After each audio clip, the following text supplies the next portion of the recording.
Hello, everybody, and welcome.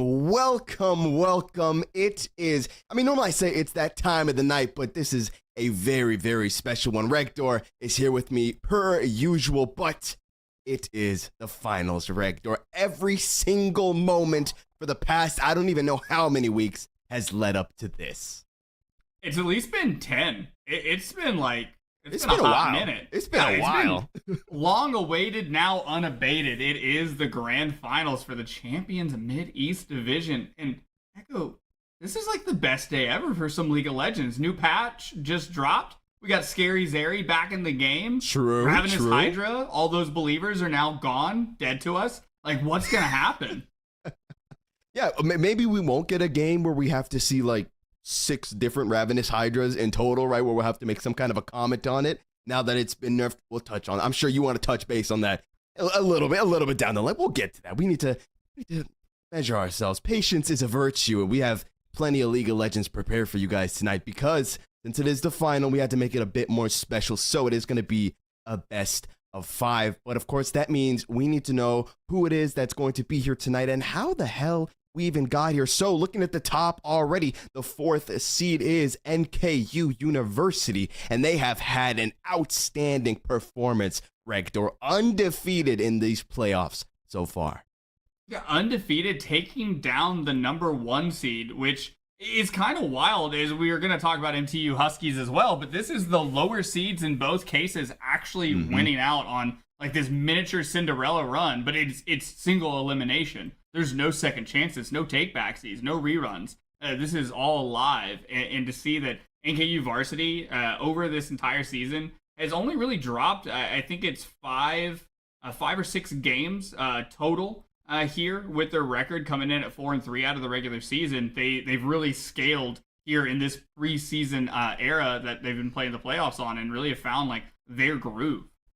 Yeah, definitely so, and that's honestly just the best thing when you look at these teams, just in general, how dominant they tend to be. The same sort of story with the Michigan Tech Huskies as well, right? So far, in total, really only dropping, what I'm seeing is about maybe 5 to 6 games on their own, but in the grand scheme of things, they have gone 5-2 so far. They've looked incredibly dominant, and it is quite interesting, as you point out, that these are 2 of the more sort of middle tier seeds, and yet somehow they just absolutely kick the top seed to the curb. But let's find out exactly who we have to be thankful for, because over on the side of Michigan Tech Huskies in the top lane, we've got SXT, SVN, Poro in a box in the jungle, Big Daddy Bard in the mid lane. If he doesn't play Bard, I'm going to be a little disappointed, but regardless, that's a goated name. We're always looking for those.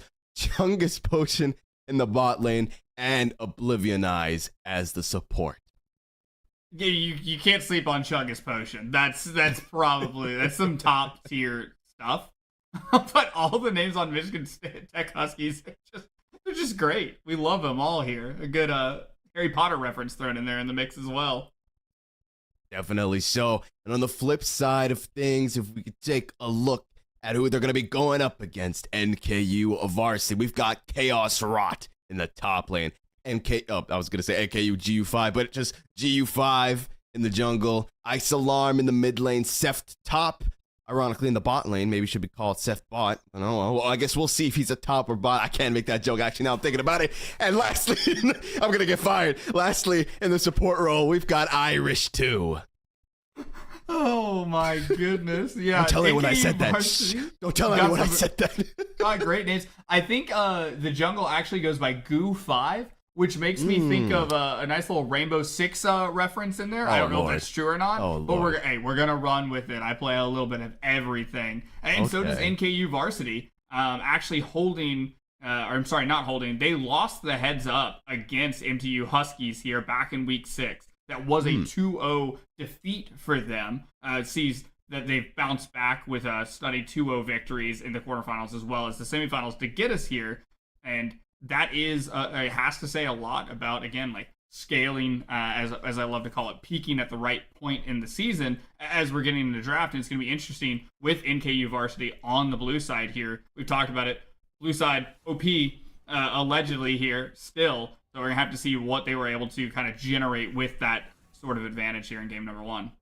It's up on the wall for a reason, but let's get into it. The first game of the best of 5 series to decide who will be the NECC champions is now underway, and looking at the bands themselves already, just a lot of variety bands so far coming out here for NKU, and the same can be said for MTU as well. Surprised, maybe not surprised to see the Yumi ban. She's already been nerfed, man. You got a banner too. Come on. That's just abuse upon injury.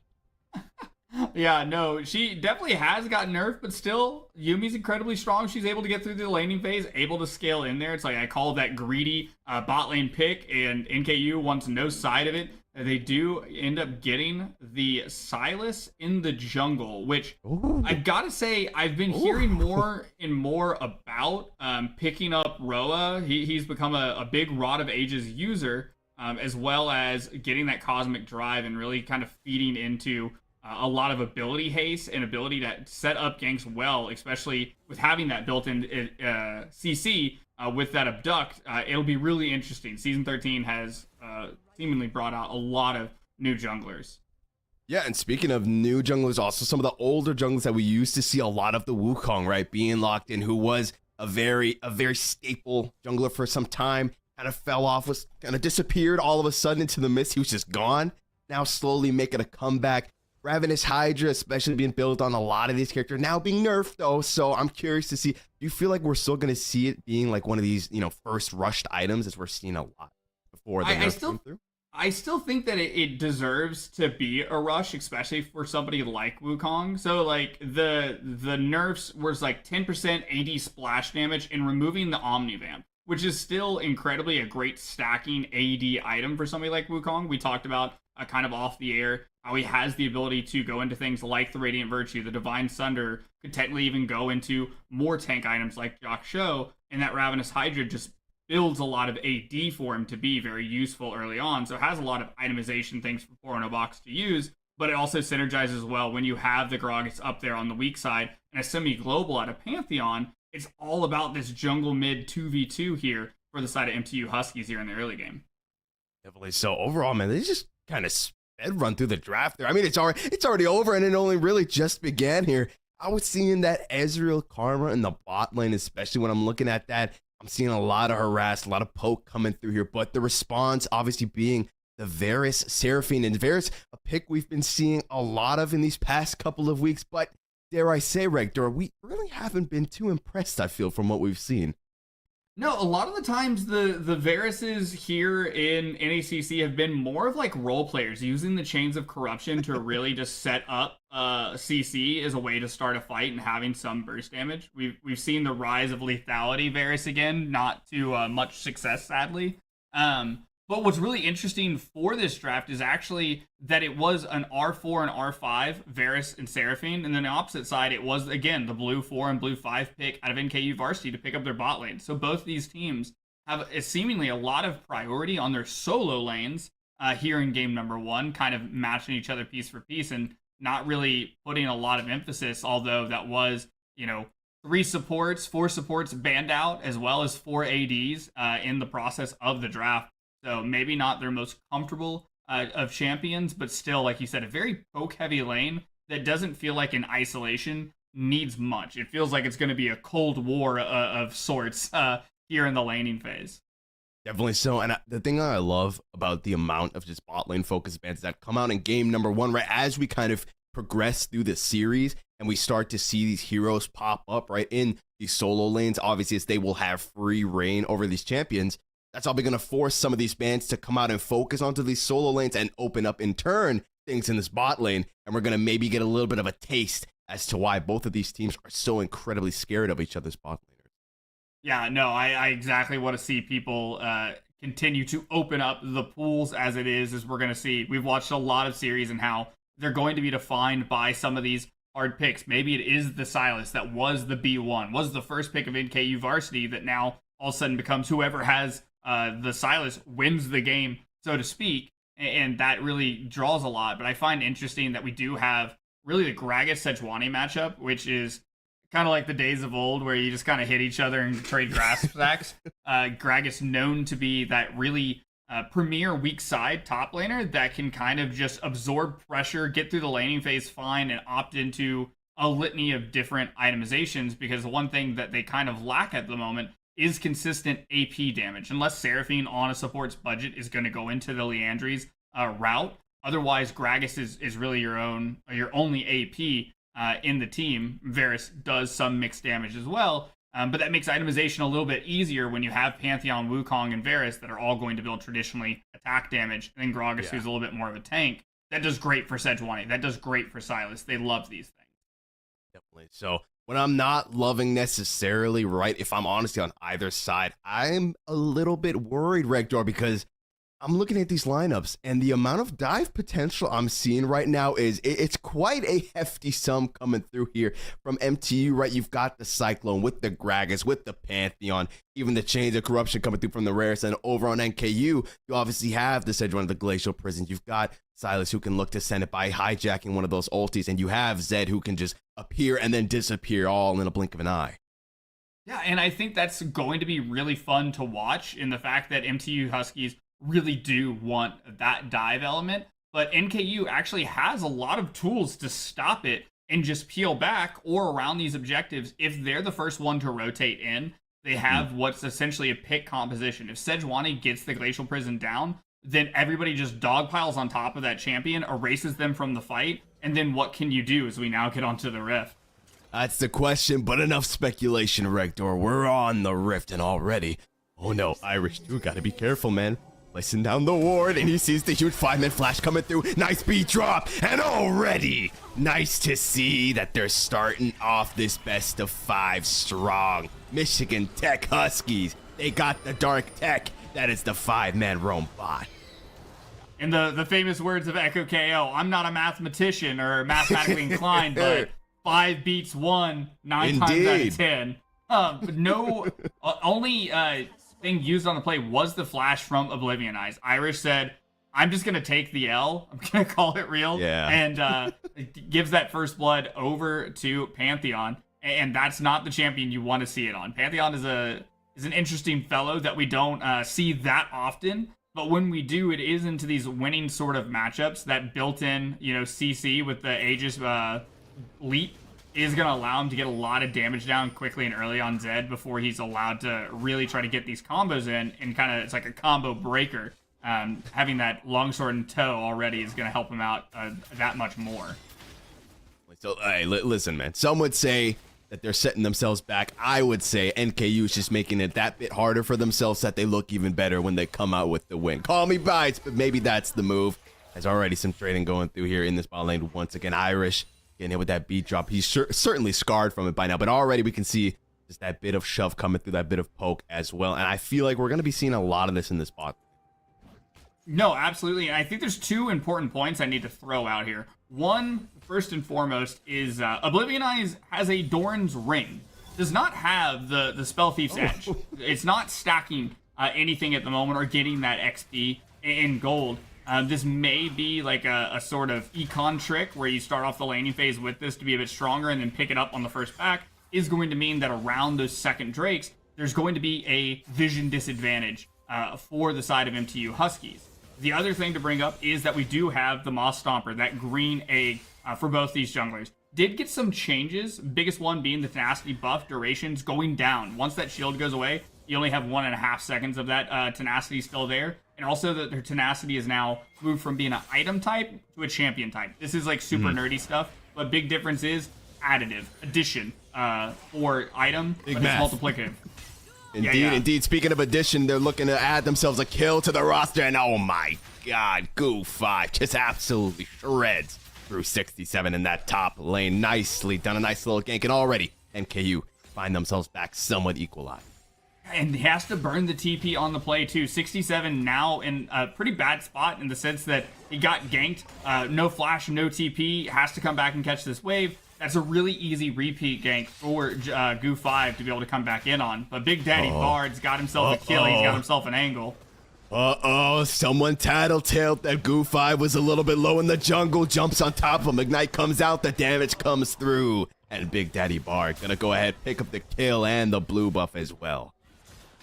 Well, Sejuani may be able to try to stop it, but I think it's a little too too late. Yeah. Hate to see it. Not even level 6. Not even using the Grand Skyfall yet. That's just based off of having that priority in lane. Able to just walk on in, no defensive wards really there. And that is what happens when Pantheon's able to get that single target damage. That enhanced Aegis leap just does so much there early on to stack up Conqueror. Especially with that Ignite as well, cutting down any healing that could come through from the Kingslayer for Gu5. Not much he was able to do there. Ultimately, it does go down. That's 2 kills into the hands of Big Daddy Bard. So already he's looking to accelerate his path to victory and making life for Ice Alarm ever so hard. I will say, though, do still want to touch on Oblivion Eyes. Has picked up the Spell Thief's Edge now, so it does have that support item. Honestly, I was a little bit hoping we're just seeing like some full damage. You know how they say, like, why use many word when few words are trick? I just straight up go for, like, why get vision play around objective when kill do the trick, when destroy nexus do trick. But hey, it is what it is. No, that's bad caveman echo here. You gotta be the voice of reason. We want vision like this. As you can see, the whole rift is a light and glowing for us. And as we go back into the darkness, we're reminded of why supports are important. They get vision. It's a very unspoken thing that we all care about, because when you don't have any, you want to ping that item. When you do have it, it makes kills a little bit easier to get. But speaking about easy kills, that is about Big Daddy Bard, who's now 2-0 and really wants to start looking as soon as they get 6 to make these rotations. As they hit 6, use this Grand Skyfall. They've got set up CC in both lanes once all these ultimates come online, and that's a really easy setup for him, just to walk midway up the river or down the river and be there and continue to accelerate into this game. If he's at an item and a half while everybody else is on 1, well, this becomes really hard to step up and do anything because of that semi-global ultimate. Definitely so. That's serrated, Dirk. A lot of champions where you see that and say, well, they're full build, GG, it's over. But regardless, I'm sure NKU can find some kind of an angle here. First objective of the game is up. It is going to be Mountain Drag and pour in a box.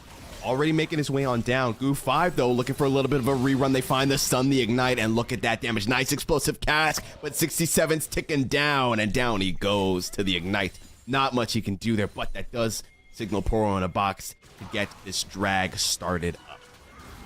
And that's an okay, I think, trade in their mind, as we're going to continue to try to accelerate here on the top side. Giving up the first Drake, not the biggest deal in the world, although Irish and Steph may be trying to, like, just throw out some things, but not the best move here. And a bit of damage through, seeing if they can maybe buy some kind of time. Gu5 and Ice Alarm are on the way. Ice Alarm has level 6 available, has that death mark. Maybe you can make something happen. The flash forward, nice cleanse from Steph top. Poro in a box looking, doesn't have that Cyclone available, though, so instead gonna look to back off. Gu5 slow it down, though, so he won't be able to find that Absan Abduct. Ultimately, not gonna find anything. Yeah, really awkward kind of pathing there for them to try to fight from both sides of the river at once. The side of MTU just says, hell, we'll just try to kill your bot lane, force them to use the flash as well as that cleanse there, and just make it a little bit easier later on. So just the Drake picked up for a kill on the top side and a few summoner spells. The next objective, of course, going to be this Rift Herald that NKU's already been prioritizing the top side of the map. This means that this should be a bit of an easy pickup for them, as it is going to be Gu5 going on a base. No, actually just going to go back to clearing that bottom side and really look to continue to pressure here on the top side. Only so, but I also do feel like Rector, the fact that we see him prioritizing top so much, you look at the jungle items, right? We always talk about that smite differential, and I'm seeing that Poro in a box's smite looking a little bit more colorful, man, and that tells me his smite is doing a bit more damage now than Gu5's. No, you are right. More color, more damage indeed here. That's why I like to build all of mine, like just blue, synergy, damage. And that's something that I actually want to talk about with Step Top, is going to be this Ezreal and how they choose to build. Has the Sheen, has the tier, could be going just Triforce into the Manamune that's kind of become stock standard, but has a lot of options here. A lot of people have been liking things like the Ravenous Hydra on Ezreal, as well as some people being a little bit of an Iceborne Gauntlet enjoyer. Oh God, don't remind me. Yeah, no, I'm a big, no, I'm a big are you fan. one of them? Oh no, yeah, no, absolutely, my friend.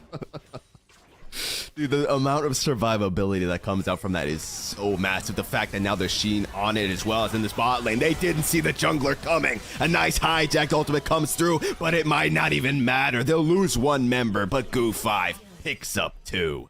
Yeah, that's exactly how you want to see that. And the snap from Goo to just make the play, even though he had the Chains of Corruption on him, just equals out so well. They do get Irish too, but they end up trading 2 for 1, and the Darksteel stacks are being acquired here. It is Goo5 who has all of the agency right now, being the 3 out of the 4 kills for his team.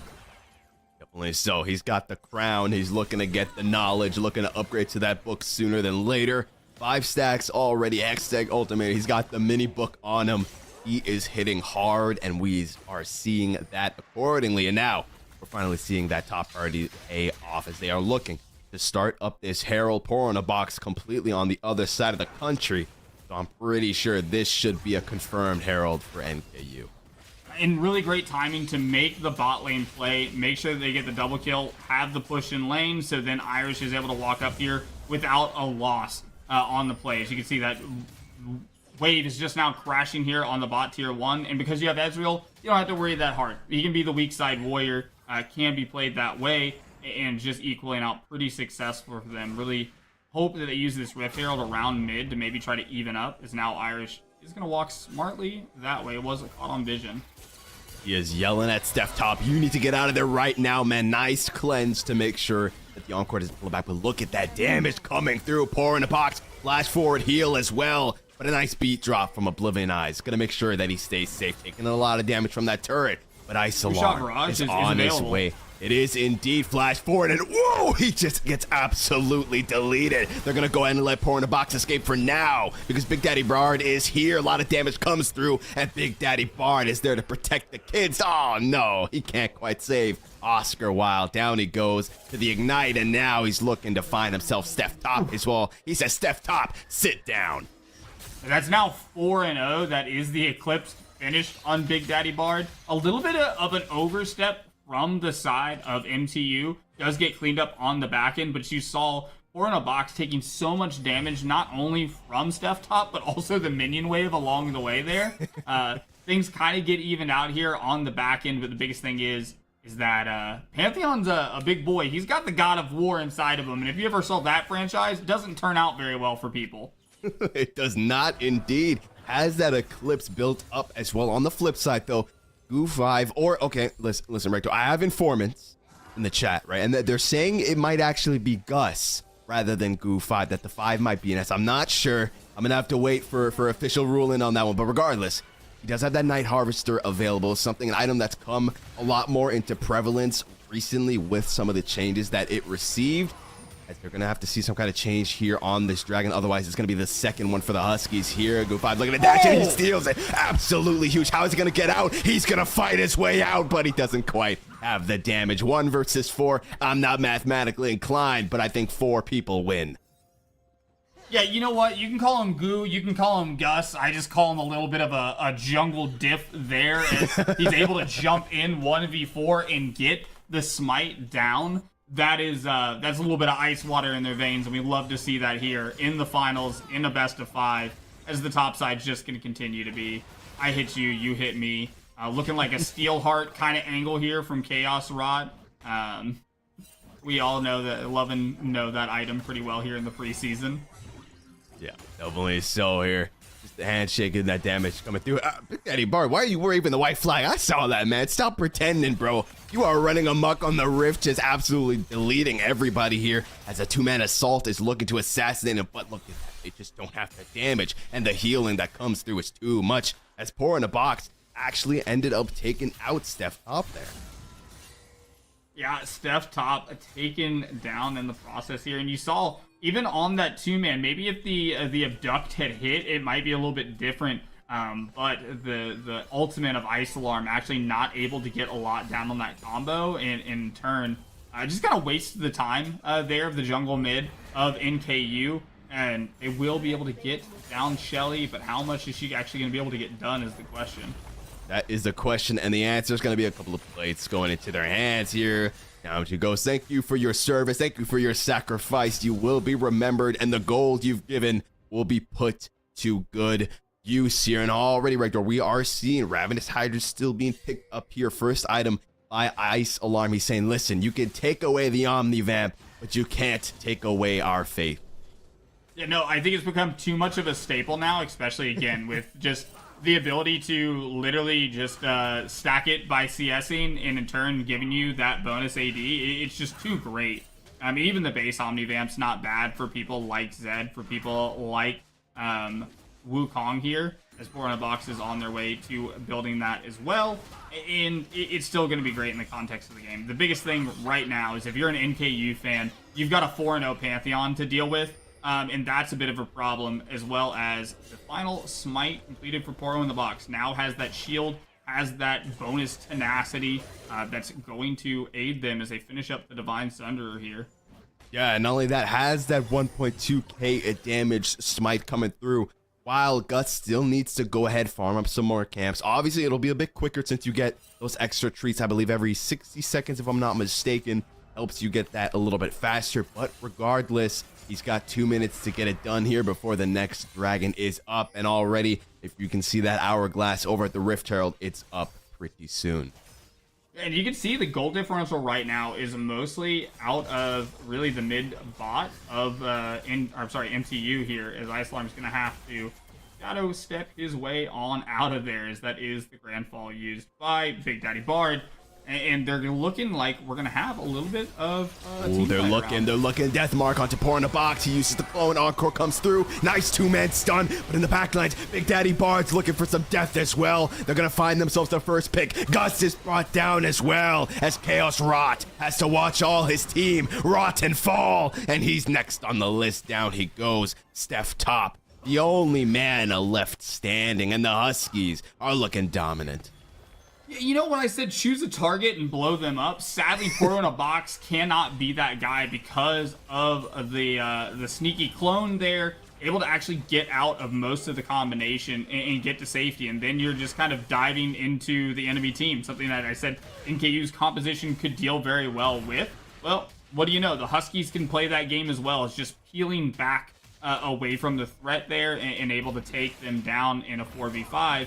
The biggest piece is that Steph Top does rotate to the mid lane, doesn't actually stay down to the bottom lane and get the push. So we're going to see the lanes swapped up here with both marksmen in the mid lane now. Yeah, listen, man, they listen to you. They got spirit. They just chose the wrong guy. We've heard it now. No more targeting Poro in a box. Anyone else is open season to blow up. Of course, on the Rift. You know, keep it on the Rift. I'm not trying to be put away for anything here, but regardless, Drag is up in 15 Regdor, and Gus still needs 4 more stacks for his smite to be upgraded. It's going to make it a lot harder for him to steal that dragon, but they're going to look to steal 67's HP bar here as he is running, but down he goes. You can only run so long. Steph Top gonna grab himself that Big Daddy Barney was looking for something with the shield. Is gonna stay alive for quite some time though. Pour in a box, going in deep as well, looking for the damage, and they find it onto Irish too. They find it onto Steph Top, and now Gus is fighting for his life, but his life has been ripped away from him. Down he goes. They want Ice Alarm too. Big Daddy Bard is on the hunt. He might not find him, but the Huskies are gonna find this dragon. And this is importantly only the second drag for the Huskies, but as you can see in the team fight, they're consistently finding themselves in 4v5s and they're taking them, and they just don't have that. They don't have it like that. They're not that guy yet. They're going to need to fight this as a full 5v5, not able to actually get that top tier 1 that Chaos prioritized here with this Drake coming online. It is going to come down to the 5v5. If you continue to take fights like this, given it's a 4-0 and Poro in the box and 5-0 on Big Daddy Bard, it's still playable for the side of NKU. But if they take 1 or 2 more fights at a disadvantage like this in the 4v5, it may not still be the case. Definitely. So it's crazy to see as well. They took out 67 first, even without him. Big Daddy Bard and the rest of the crew were like, it's all good, man. We're fed. We're stacked up. Let's get this thing done. They have yet to take out Poro in a box. Still 4-0-5. And on the flip side, Big Daddy Bard 5-0-4 as well. Some juicy shutdowns on the 2 of them. But it's going to be a tall task to take them out, right? 2 items strong already for Big Daddy Bard. and Pour in a Box is making his way to that Ravenous Hydra now. And interestingly enough, on itemization, that's a Catalyst of Aeons on Oblivion Eyes, maybe looking for the Rod of Ages, and there it is, picked up. Also looking for Oscar Wilde here in this bot lane. Deathmark does come out. A lot of damage comes through, but Shield Bow going to make sure that Oscar Wilde gets to fight a little while longer here. Irish 2 is on his way as well, dropping down some vision, and Gus is coming in from the back as well. No vision down. The vision differential coming through here. Gus shows himself. A lot of damage coming through. Pour in the Box, uses the clone, but it doesn't matter because Gus does not miss. He's going to go and pick that up. Big Daddy Dart, though, he's here. Someone touched his boys, and he is angry. He's an angry father. Ice Alarm gets ignited. Flash over the wall. A lot of damage comes through. They take him out. Does Gus have what it takes is the question. And the answer, Rektor, is no. Down he goes. A double kill for Big Daddy Bard. And now Irish 2 running. And he just gets hit with the cask and gets slowed, gets rooted. They got all the damage under the sun. They're going to feed it to little baby Oscar. And there we go. Down go Irish. Actually, Oblivion Eyes ends up taking it. And ultimately, Chaos Rot can only watch. Once again, just starts off as... there he goes. That's gone. They start off with what looks like to be a good pick, but because it gets just... prolonged for such a good amount of time, they get to do things like this. They get to overload the side lane and match numbers. And right now, NKU just doesn't have the wallet. They don't have the time and space with this 6k gold differential to really try to take extended plays like that. Definitely not here. Gus might be looking for something. Has Ice Alarm in the wings with him. Without Big Daddy Bard there, maybe they can look to make something happen. Had that hijacked Encore, but they're a bit too fast for him. Gonna have to let them go for now, and instead they need to look mid lane, man, because that tier 2 is down, and if this Herald can crash in, that's gonna do a lot of damage, but oh, Ice Alarm says no, not today. And now maybe they look to run down Big Daddy Bard here. Gus on the way. He's got reinforcements as well. No one's there yet to help out Big Daddy Bard. Chaos Rot on his way as well, but they're gonna have to let him go, it seems. Great job of not pulling the trigger on that, backing off, recognizing that there just is too much of a chance with only him on vision and maybe Oblivion Eyes to try to make that play. But nothing too crucial, right? We lost the tier 2 in mid. It is still 2 Drakes to 1, but no soul point being threatened. It's just one bad team fight away from NKU losing the Baron or losing the chance to play for the Baron. So have to kind of wait and scale a little bit. Zed's still not on a mythic item yet, just has that Ravenous Hydra, so not fully online. And as we know, Steph Top really needs to get to that 3rd item. That's what kind of makes the difference for Ezreal here with the Triforce Manamune. Definitely. So a big gold lead as well that they need to close gap-wise here with around 6 to 7k of a difference. Actually, I think quite 7k on the mark here, as that's one way to do it. They look to take out 67, and that's an extra 300 gold in your pockets. A lot more gold to be had on some of these other members from the Huskies, but it is a start nonetheless. Right, but you know, 67 recognizes that this is his job in life. He's the weak side top laner. He is the Gragas. You know, he's only got 7,000 gold to his name, which is, it's still nice, but it's kind of, you know, well, whatever at this point when you look at the 10k gold on Big Daddy Bard or 9k there on Pour in a Box. Really the main ones that are kind of breathing a lot of life into these team fights. And the biggest thing to like recognize here is this is game number 1. I recognize something, and that's Big Daddy Bard's about to fall down. He goes. Finally, he's been shut down by Gus. The TP coming through at some gold to claim a nice little 1k in NKU's pocket. 67 looking for something, dashing forward.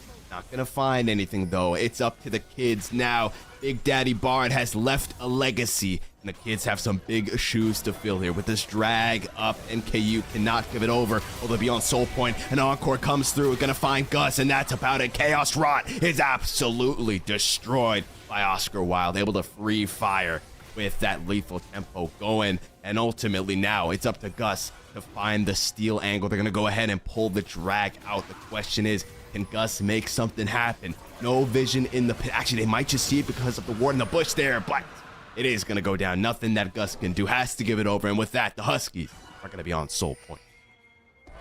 Soul Point indeed, and Ocean Soul feels really great on all of these champions, especially the top side of the map, loving everything about it. And it's so important to note here is that Chaos Rot isn't really tanky. I don't know if most people recognize this, but Steelheart only gives health. That's it. And the amount of damage on the Rift does not care about your bonus HP, as they are going to start up Baron Nashor here.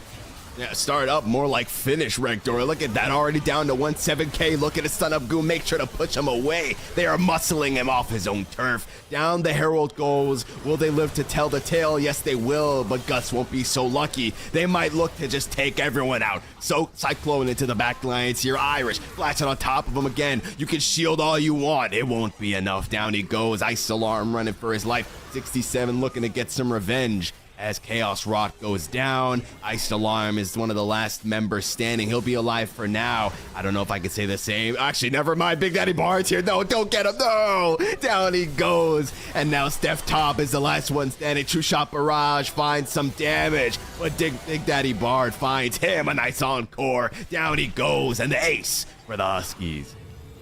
Now, once again, just a bit of a desperation play made there by NKU. But NTU Huskies understood the assignment. Keep Goo out of the pit, and they did that, and then they were able to win the team fight afterwards with the man advantage. And that's just an easy inhibitor for them. They definitely able to rotate off and look for these side lanes. A lot of standing gold onto the top side of the map to add to what is right about a 10k gold differential.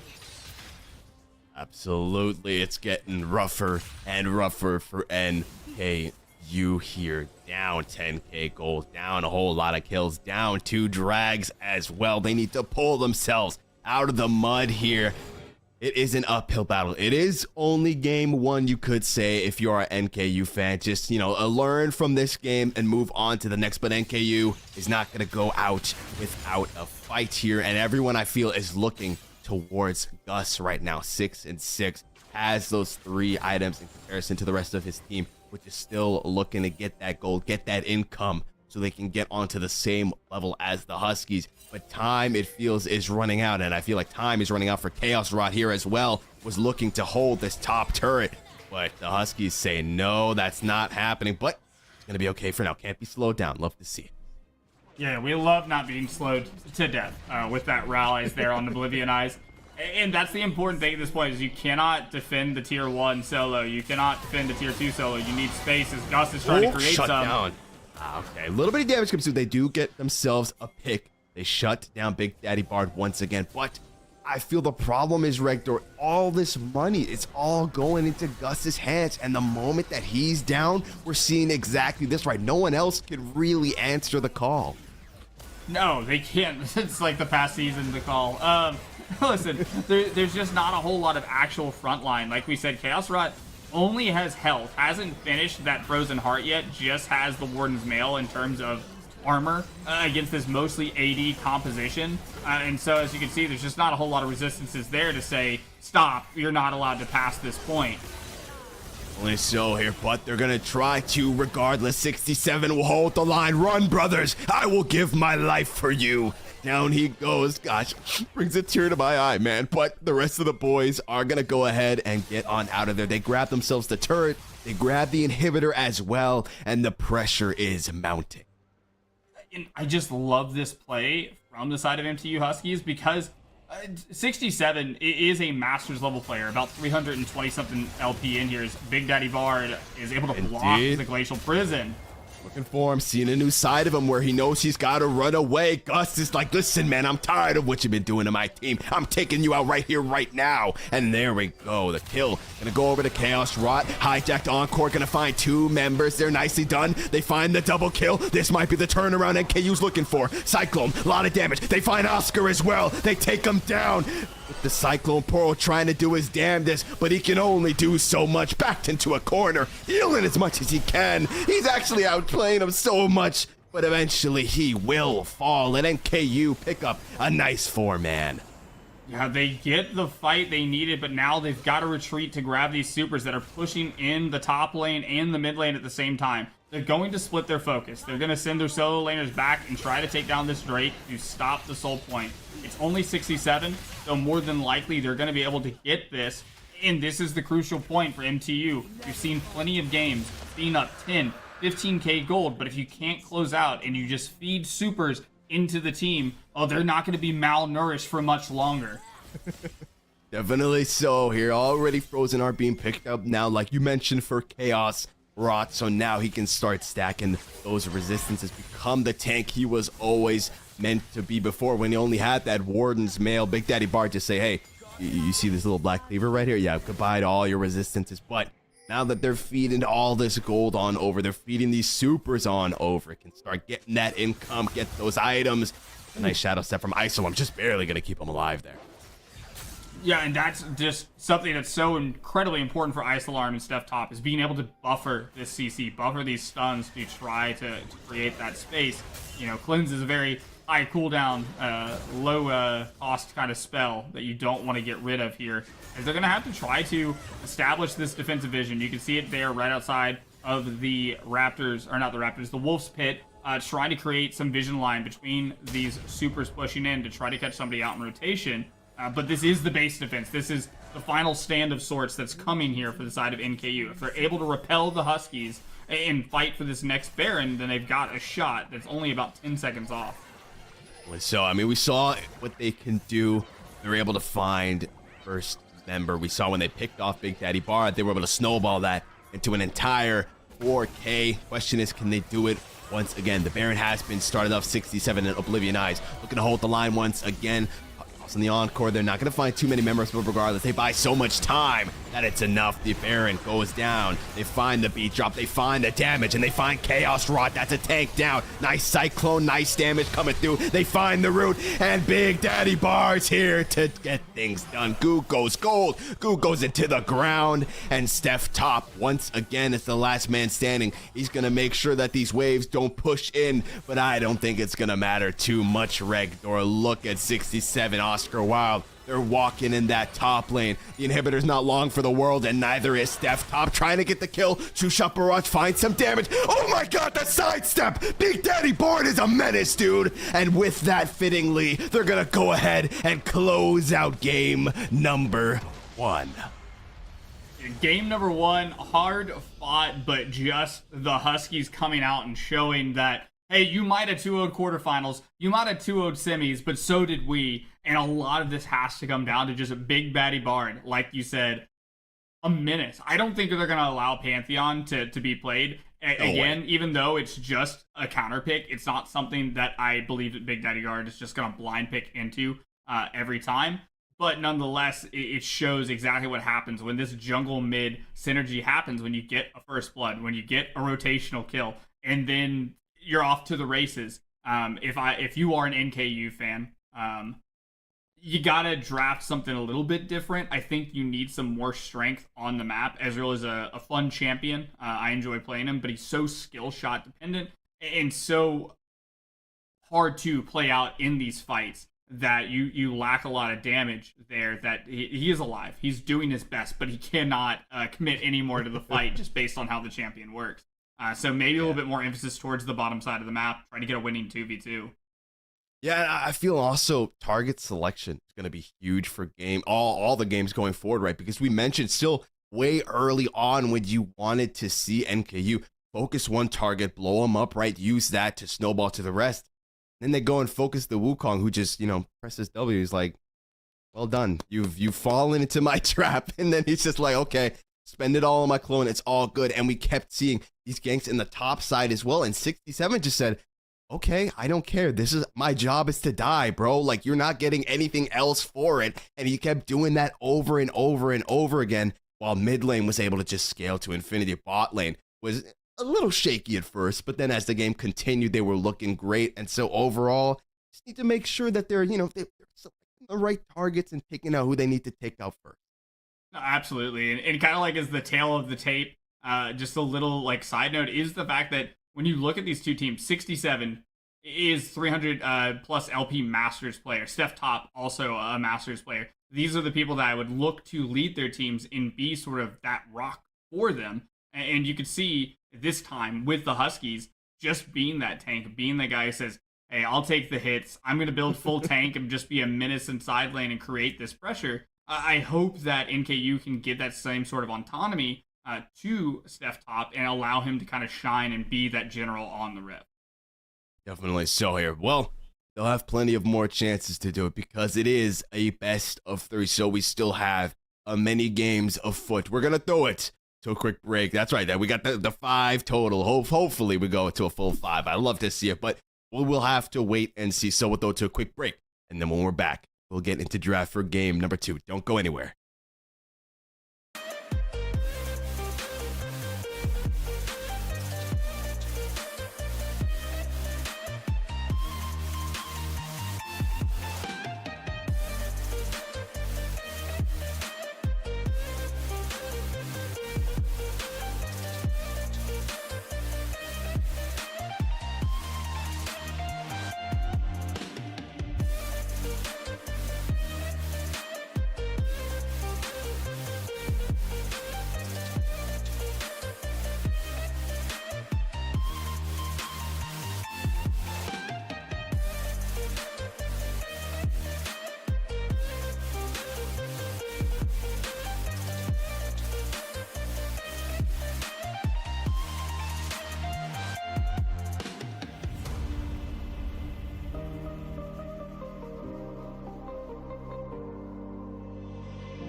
All right, and we're back, ladies and gentlemen. We're almost ready to get into draft number 2 for tonight. But Rector, already, man, that was quite the showing from the Huskies, man. I'd be a little nervous, even if I am an NKU fan. I won't lie. Listen, there's no reason to be nervous yet. Just game number 1 doesn't mean anything. But, you know, if I was nervous and an NKU fan, I would definitely want to look at the mid lane matchup. I would like to know what can I do? I am on the red side this game. I would love to utilize that to induce a really great lane condition for alarm or ice alarm to really be able to make the best out of it and have that counter pick to stabilize the laning state. Even if First Blood is handed over, his ability to kind of mitigate that in the grand scheme of things and be able to match a bit better among others is like the big solid point that I would want to get out of draft. Yeah, and because I feel like, especially looking at Ice Alarm, right, he was in a tough spot, right? It's like his laner is coming back. He's already like 2-0. And regardless, the movement that was coming out from Ice Alarm was really nice to see. He had the knowledge, right? We saw him, some really good bot lane roams, but just didn't have the damage in comparison to his mirrored laner. And so that was really unfortunate. And like you mentioned, right, obviously also having to play into that counter pick makes it even harder. You're already stacking difficult tasks, and that's just another one for him to deal with. And regardless, as hard as it was, he did have some really good showings. Fell a little bit short, but regardless, like you mentioned, it's only game 1, plenty of ways to improve. And so definitely do want to look at that mid lane, see what they want to change there. I also really want to look at perhaps the bot lane here, even though I feel like now, of course, it's going to be a little tougher, right? Because in game number 1, we saw a lot of bot lane focused bans coming through. And the question is, are you going to get rid of Pantheon this time around? And if you do, you are losing a potential bot lane ban. So is that kind of something that you're worried about?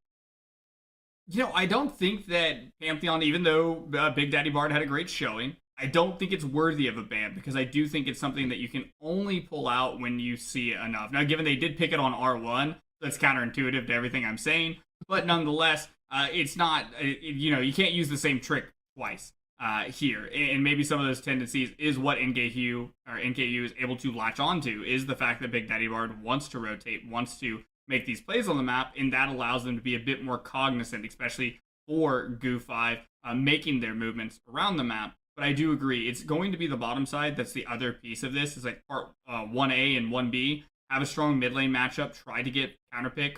But number 2 is drafting a strong 2v2 for the bottom side of the map, because we saw they can make moves happen, they can do some things in this 2v2, but not with Ezreal Karma. It's a pushing lane, it doesn't have a lot of kill threat, it's more about getting you pushed in lane, but they're able to match that push.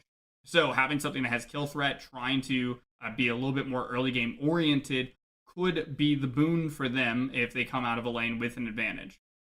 Yeah. And I feel like there's a reason that we're always touching on just the mid jungle synergy coming through, because I mean, it is so incredibly important. And this time around, I don't really want to see Gus, constantly spam ganking into that top lane. It was good the first time around, right? But then after a while, you really got that sense that 67 was like, listen, bro, it's all good. You can kill me as many times as you want, bro. Look what's happening. The rest of your kingdom is burning. And 67 has proven to us that he is more than happy to just be that sort of, tank weak side role, and that he can still perform regardless.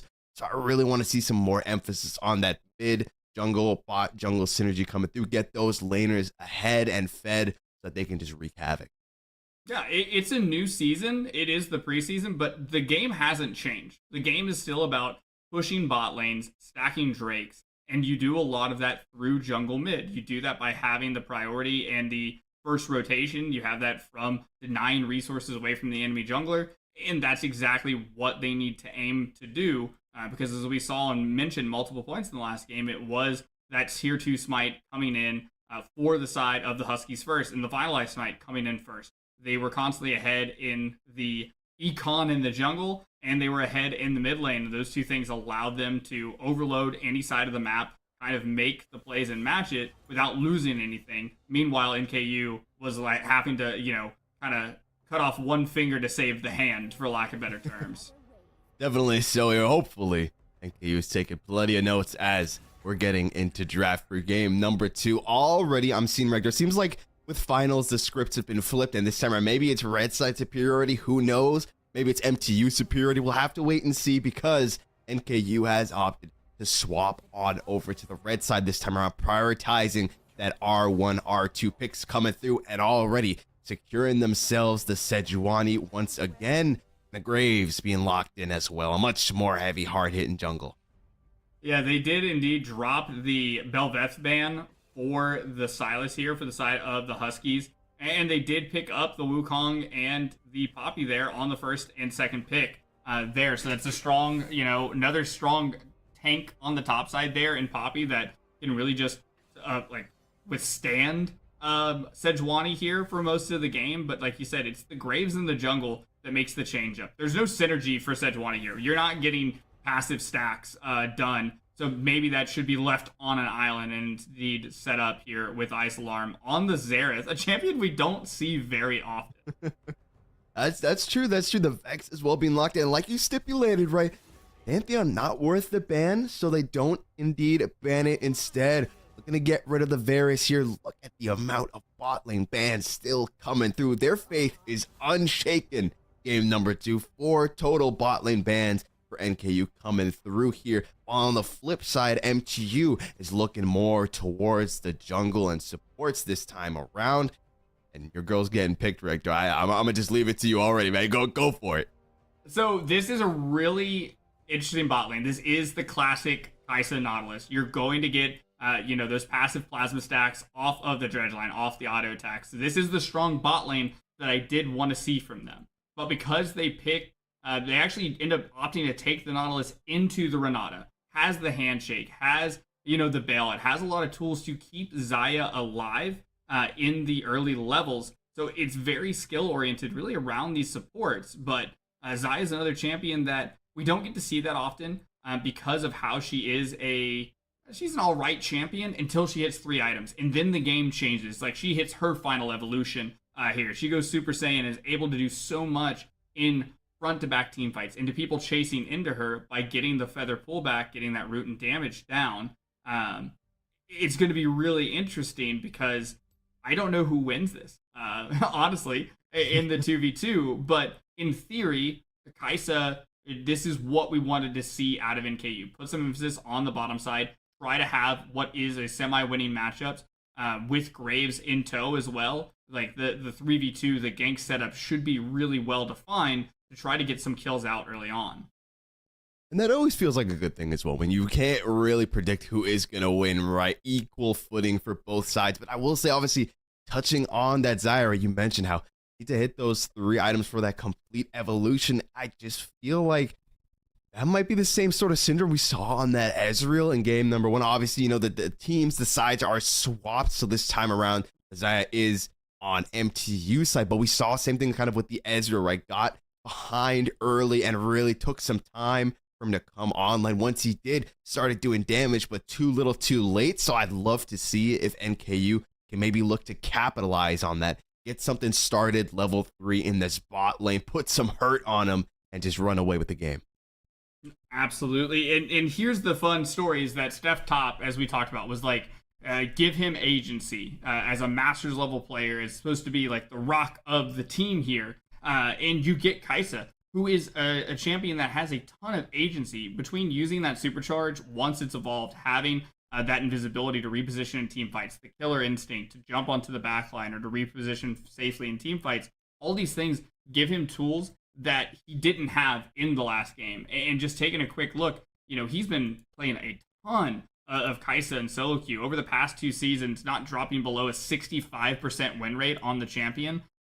Knows what he's doing. So definitely exciting to see that this player now has a bit more, because Kai'Sa, in my opinion, is somebody who can begin to start to 1v9 a game if you give her a lead.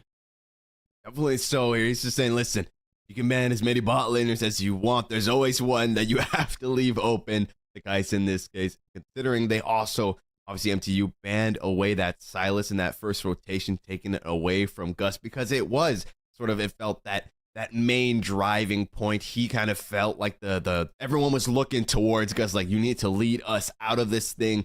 Just didn't quite have the means to do it. But regardless, you've been hyping him up for a while now, Rector. So I'm really curious to see if we can look to Steph Top as sort of that shining star here for NKU. If he can lead them to victory, they still have quite a few games to go through, but it's better late than never to start.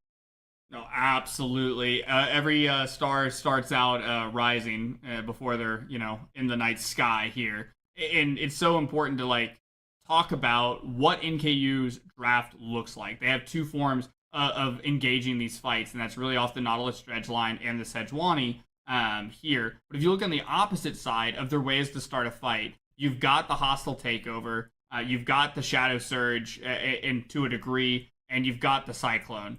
And sometimes Poppy can be the primary engage, but a lot of their stuff is very circumstantial of if Vex uses the Shadow Surge wrong, jumps into the fight, she gets blown up. If the Cyclone is kind of off, like we talked about, you have the ability to reposition as Kaisa, you have an ability to reposition as Graves. There's only one really good target, and that's Xerath, to really be the ire of Wukong.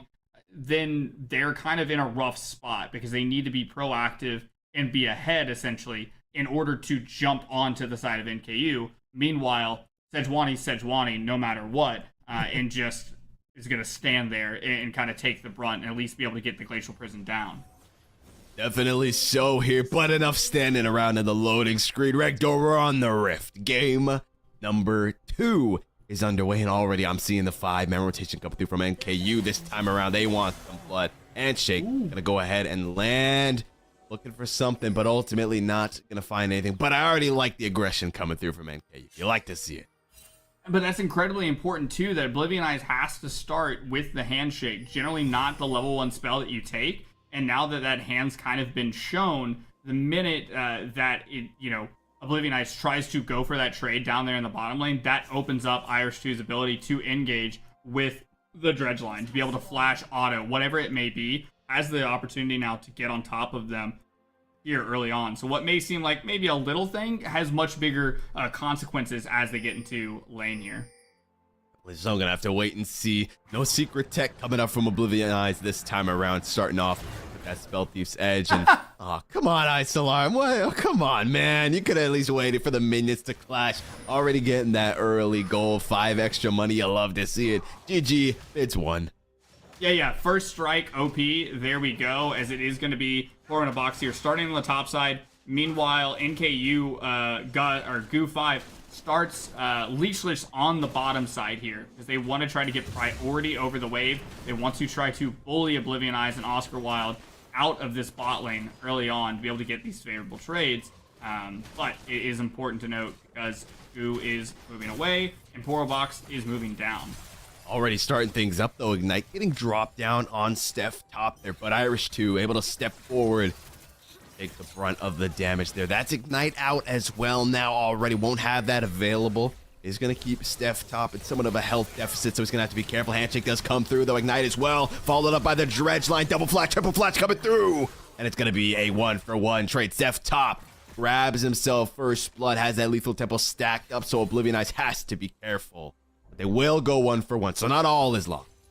No, not all is lost, and that's a kill onto the ADC versus a kill onto the support. Yes, first blood goes over. That's a nice little ruby crystal in the pocket of Oblivion Eyes, but that's another longsword going into the pocket of Steph Top, who really wants to, like we've talked about in the past with itemization, get to the Acathian Rain evolution, get that 100 AD from items, and able to get that upgrade, which changes a wave clear, changes your 2v2, all these different things. It really wants to stack this AD early on as much as possible. So here is looking at the mid lane. Ice Alarm already a bit of a different showing from what we saw early on with him poking Big Daddy Bard out. Now he is the one that has been poked out quite a bit, incredibly low, but a nicely placed ward there is going to spot out Poro in a box, so he's not going to be able to get a gank off there in this mid lane. Instead, going to go ahead, grab himself that grab here. And on the flip side, Gus on his way on over to this top lane, also getting spotted out by that ward, though. Not going to find it too much. Just going to go for his own crap at 67. Keeping eyes on him. Maybe we see the rotation coming through here. Both mid and jungle are on their way on over, and I think Gus knows that something is afoot here. He's not going to chase. Has to give that crab on over, and any jungler knows that the crab wrangler When you get +1 on that, that's all that matters. That's already the game won. Yeah, that's now 2. You know, +2 there. No blabbers, crabbers here today, as now they need to get the heck out of Dodge. Indeed, but it's not looking like they will be able to. Flash coming through from Gus, incredibly low, but a nice flash over the wall for Poro in the box. Needs one more hit to do it, and the denting blows. Denton in his skull. Down he goes. Nice side steps coming through, but the stun still there. Red buff burn, but Chaos Rod should be okay. Incredibly low. They look for something, but they find nothing. Down goes 67, and Chaos Rod is going to stay alive. That was some fancy footwork there from Bristle. Able to get it. Poro in a box, though, maybe still looking around. I don't think he can actually make it happen anymore. May just have to try to defend this wave from turret. Try to be a good guy for 76, who is choosing not to use the TP, but you can see him there, still hovering on the backside. This is a big wave for him. That's a huge wave. Yeah, got to be careful with that. The stun comes through, has to use the clone. Hurts to see, but at least gonna make sure that Chaos Rod can't push up with that wave there. No, and actually saves a lot of the wave from crashing there for 76. Good guy jungler. You know, mine would have just taken it here, but a much more stable early game coming out from the side of NKU, able to trade back kills in both the top lane as well as the bottom side, as Big Teddy Bard will find a kill on Ice Alarm under his own tower. Yeah, he says, I don't need the counter pick, man. I still make things happen in this mid lane. Gus looking for some vengeance here, but needs to be incredibly careful. Instead, gonna opt to make sure that he holds this wave here. Okay, Big Daddy Bard, come on, man. Don't get greedy now. Don't get greedy now. Wants that cannon. There we go. +1. Not taking no -1s today. Yeah, it's definitely making sure that not able to get any tower plates out of that, but, you know, still making sure Big Daddy Bard gets the crash in the process. And there's a big thing here in the mid lane is that every one of Ice Alarm's spells lock him in place, right? It's an animation lock to cast anything. Meanwhile, that's a great, you know, straight line skill shot for the Vex, for Big Daddy Bard to be able to get these combinations onto Ice Alarm, who really needs to get to, you know, that Luden's Tempest. Once he has that Mythic, that's when these spells really start to matter. And Big Daddy Bard's not somebody to really itemize into MR, so it's going to hurt just a little bit, to say the least. Oh, yeah. He's full damage, full send, just the way I like it. But you see Gus once again on his way into this top lane here, maybe looking for something somewhat low, still level 5. Looking to opt the grab first. 67. Playing the sneaky game there, using the bushes to his advantage. Doesn't want to give away his position. Chaos Rock's just going to amass a huge wave here. Maybe we see something in the mid lane. Oblivion Eyes is here and waiting in the wings. If you can find some kind of a handshake, that'd be huge. Nice sidestep from Big Daddy Bard. Jungler shows himself as well, though. Bit of damage does come through. Finds the handshake. Gets the double stun, but that's about all. Oblivion Eyes is going to just a little bit of pressure coming through. Irish 2 on his way over as well now, as we're just having a full-on party in this mid lane. The rotations are being made, trying to get some control. Now here in the river will be the Dragons started up for the side of NKU, and Porno Box is on the opposite side of the map. So if there's a play to be made, it's not going to be by the Huskies jungler, and it looks as though they're just okay, saying, hey, red side gets the first Drakes, apparently. Gotta give it over. The end of the world. That will go into the hands of NKU. It's been secured, and now they're looking in the mid lane, and they find Big Daddy Bard. They're saying, this time around, you're not getting fed.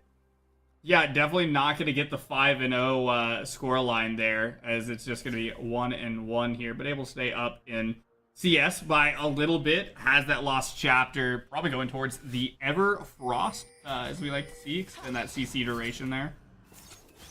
So here, Oscar Wilde getting a bit of damage coming through. Nice stun, nice handshake, and oh my god, Rector, I thought Nautilus was a tank.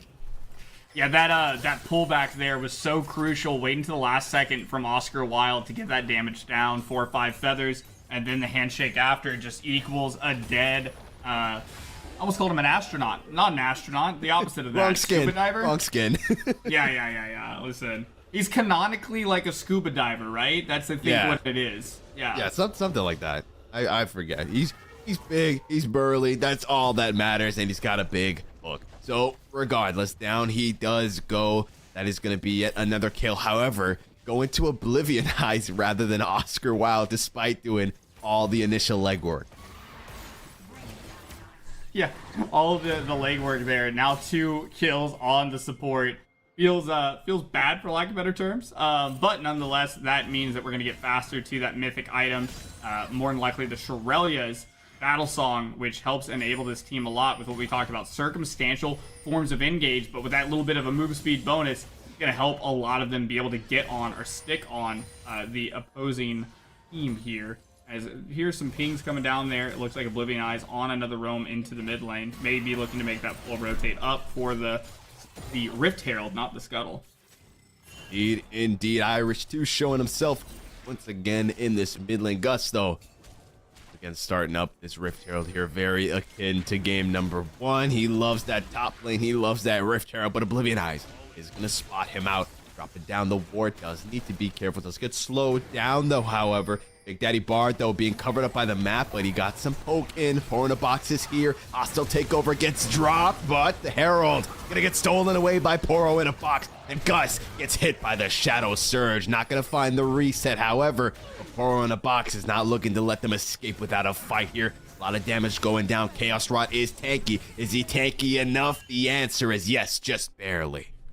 Just enough health to get out. Oh my god, flash over the wall. Dude, Big Daddy Bard, man, he wants blood. Ignite comes out. Doesn't quite find the damage he needs. Onto Ice Alarm. He is looking, man. Okay, relax, Big Daddy Bard. Let him go, man. Let him live a little bit. Let him get the reset in, all right? Listen. And a lot of this goes around like objective 101. This past fight, the reason why Huskies are able to walk away with the Herald and the kills is because they have the priority. They are the first to rotate in the top lane and in the mid lane, as well as the support. So they just have a numbers advantage and puts Goo in this really weird spot where he's got to start punching at air, just trying to create space to get out of the pit. And it ends up being his own demise there. Is now 2-1 for Big Daddy Bard, and we've seen what he does when he's got more kills than deaths. Oh yeah, definitely so, especially when he's got more kills than his enemy laner. And he's looking good right now. Has the Sorcerer's Shoes unlocked now as well. Gonna amplify that damage ever slightly now. Things are gonna get tougher and tougher for Ice Alarm. Def clearing out Vision here, just arming it up right now, trying to get those items going here. Still fairly equal with Oscar Wilde, except for that 1 kill under his belt. But Oscar Wilde, obviously, with the 2 assists, feeling fairly good. And in fact, already has that Kraken Slayer available here as Big Daddy Bard gets hit by the stun, gets hit by the damage. And Ice Alarm gonna grab himself that one just as quickly as Big Daddy Bard gets ahead. He's put behind. Yeah, we're back to square 0 as the Xerath is starting to come online a bit. The same could be said for the Graves. Graves, a very tumultuous pick. A champion that, you know, you either love him or hate him. He does all the damage or none of the damage. Usually for me, that just depends on which team he's on. If I'm playing with him, he doesn't do much. If I play against him, he just hits like a truck. Here is now it's the side of the Huskies who are trying to clear out some vision, gain some control here with just a little under 30 seconds till this next Drake comes up. It was the Huskies that were able to start stacking around this point in the game, but this time around, it is the Huskies who don't have a Drake to their name. The NKU not looking to let them have it again here. I was a little worried. I saw Irish channeling that recall. I was like, no, not just yet. You got a fight that you're going to have to go through first. Cirrus Drag is up and available, but the team to make that first move just yet. Instead, maybe they look for Steph top here. This push here, no wave here at the moment, though. We can see what the plan is here. Oscar Wilde gonna show himself a bit of a bait coming through.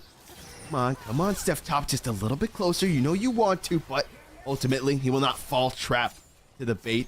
And so instead, we're gonna shift their motion on into the river here and look to start this drag up. And all the members of NKU scatter. The question is, do they have what it takes to stop it? Oblivion Eyes and Big Daddy Bard already waiting here to find Gus. Give him a welcoming hand here. A lot of damage coming through. Find the Shadow Surge. Not looking to take it just yet. Oh, there we go. Sending it in. It's time for Big Daddy Bard. Oscar Wilde gonna go down, going 1 for 1. A lot of damage comes through. They find the Cyclone, and the save from the bailout is gonna keep Big Daddy Bard alive, and they get the drag as well. The artillery barrage comes through. So close. Boom! It's American Sniper, baby. Ice Alarm gonna make sure that Big Daddy Bard gets put in the dirt. put in the dirt, but that's the Drake. That is the Mountain Drake. I almost said the Dirt Drake. The Mountain Drake going over to the side of the Huskies, and a lot of that was honestly NKU playing both sides. They were in opposite places. You saw a scuffle break out on the bottom side, forcing Oscar Wilde to use the Feathers Fly to get away and try to reposition. Meanwhile, it's Gus and Ice Alarm fighting on the top side of it, and just, you know, two people divided, not as strong as four people together, kind of get routed in the fight and lose the Drake along the way. Indeed, they do. 1-for-1 drag-wise right now. Huskies, a little bit of a gold advantage at the moment. Have those 3 extra kills on them this time around. 4 in a box.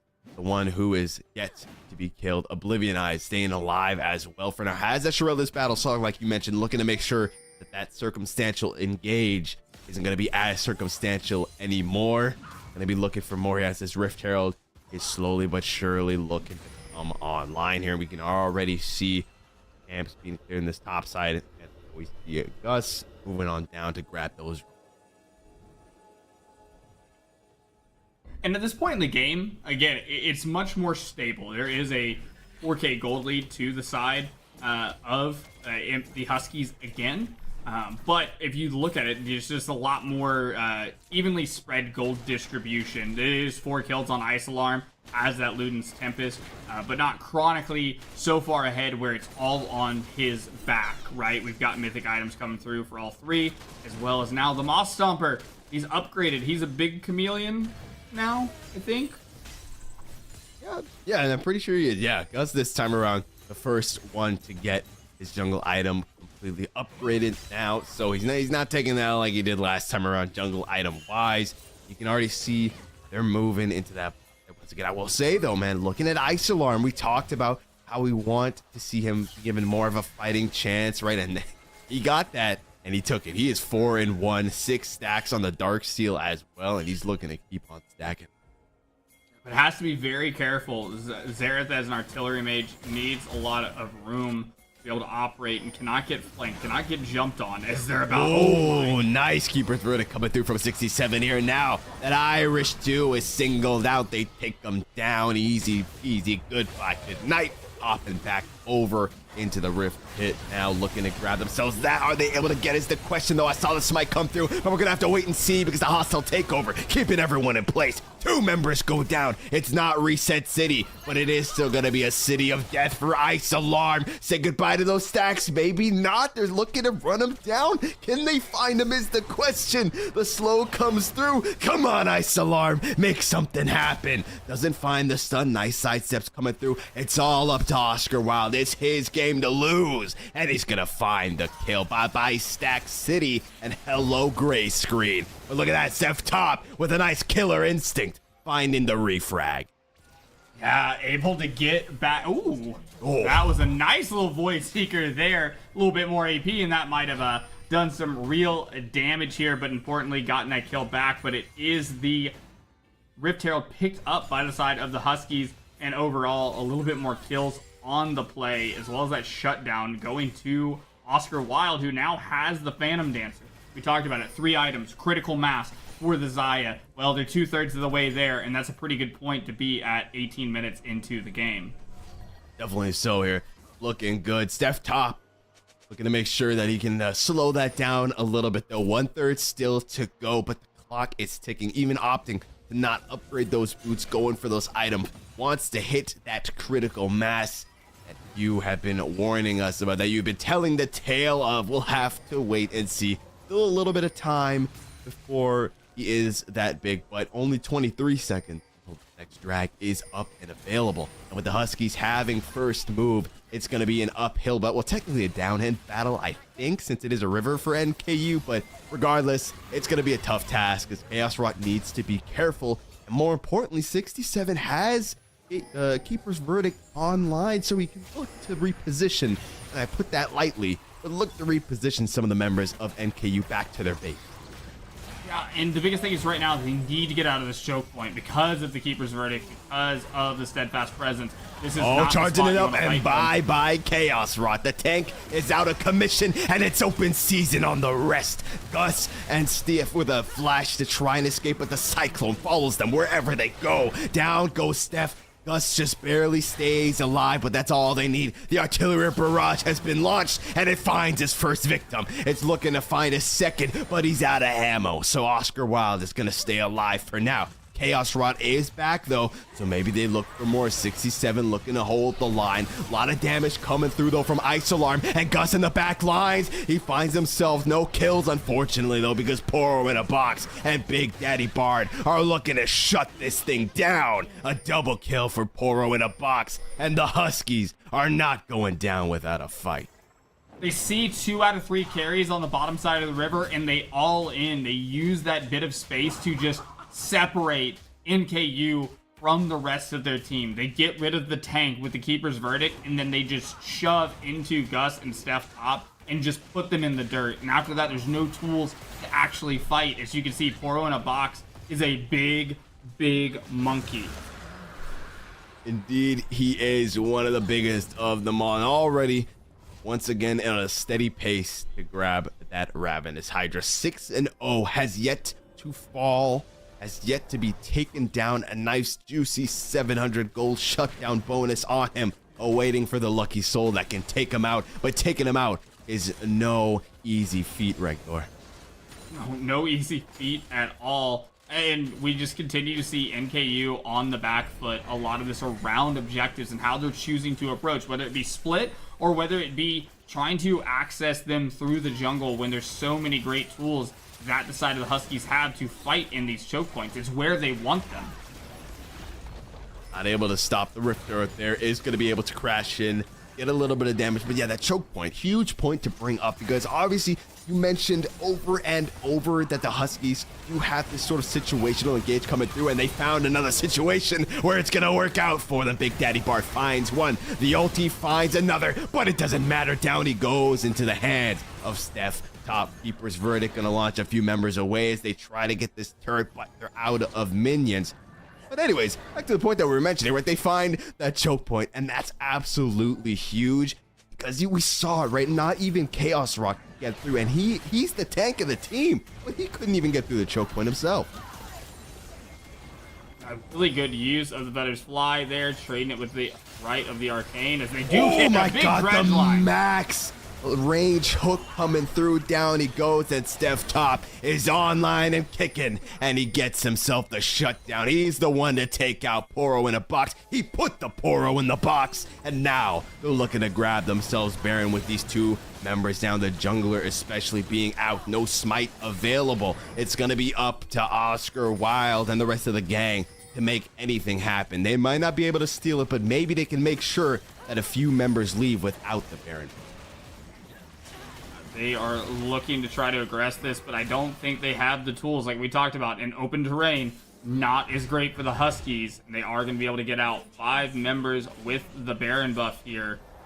But still, a lot of this is going to be predicated on how they approach this siege, how they're able to try to set up. As you can look, there's no towers taken from the Husky side of the map. That's a lot of standing gold here as they continue to enjoy what is about a 5k gold lead here around the 22-minute mark, and not 2 minutes until the Drake. So there's a bit of time for NKU to work with to really try to start getting people towards these third items. As you look at a little bit of a gold differential, really towards the side of Steph Top is the big one I want to point out. We wanted more out of the bottom lane of NKU, and they're providing it. Absolutely. Steph Top, it's like you mentioned, man, he was given the tools to get the job done, and he is looking to get it done. Still a bit of a ways to go, though. Obviously, the Huskies are not going to make it easy for them, but this time around, game number 1, it was looking all but over for NKU. This time around, they have much more of a fighting chance. A couple of slip-ups here and there, but nothing that they can't come back from. Nothing they can't come back from, indeed, as they're looking to make sure this T1 tower doesn't come back at all, as they're going to take it off of the map. It looks as though they're just going to keep the siege going. 5 members strong in the mid lane. Indeed, down it goes. No Azir to bring up a new turret, but they find a bit of damage onto Chaos Rod. Hostile takeover, incredibly slow, but it does find one target, and that's going to be Chaos Rod. Down he goes. Reset City 2-2. Population, your whole team, but Ice Alarm says, let me shut that down real quick. They find Steph top, and they're running NKU into their own base. They lose Gus as well. They lose Irish too. And Ice Alarm is going to be the only one left standing with the burden of holding the base. Going to use that artillery barrage to clear out the minions and make sure that this tier 3 doesn't fall.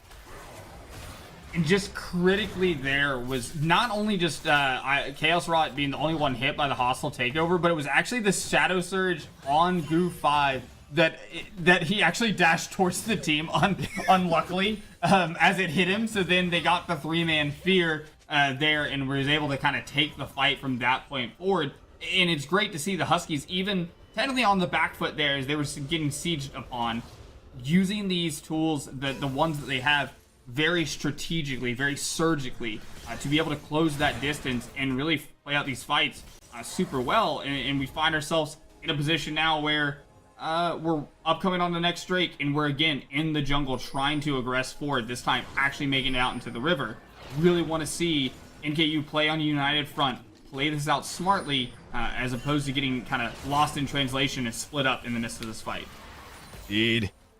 Big Daddy Bart delivery system was Gus that time around, just brought him right into the enemy team there. Let's see if he can do it again. Drag is up and available. It'll put Huskies onto Soul Point, and they're looking for the engage onto Gus already. Looking to send them through a nice cyclone coming out. Hostile takeover, gonna find themselves 3 members, and they've sectioned off Steph top completely. Nowhere to go except into the dirt. Down he goes. Shadow Surge is gonna find Chaos Rot. And just like that, the Huskies are picking NKU apart piece by piece. Artillery barrage is going to land on Oscar while his time is numbered, so he'll do as much damage as he can to the dragon before he falls. And Big Teddy Bard gets another kill on the backside there. And this is it. The Huskies shepherd the enemy team. They shepherd NKU back into their jungle. It was probably just, Steph Top's the only one left out and away, and it makes the fight so much easier here as they're going to be looking over this tier 2, as they're looking at Soul Point here in the next 5 minutes, or Soul rather, in the next 5 minutes. They've got all of the tools at their disposal as they continue to find 3 and 4 kills around objectives. Now they just need to look to close it out. All the tier 2s have been brought down as well. The map has been cracked wide open for the Huskies. NKU, on the other hand, still have some tier 1s to work through, but they cannot afford to send anyone into the solo mission to try and take those out without fear of just being absolutely obliterated. I think that was the saddest part to see, is that Ice Alarm, right, 7-2. He's looking to get that the Rabadon's next. He's doing so much damage in these backlines, but there's just no one to frontline for him, because every single time Chaos Rot looks to step up, 67 just no, to the fountain you go, or they just blow up one of the members of NKU.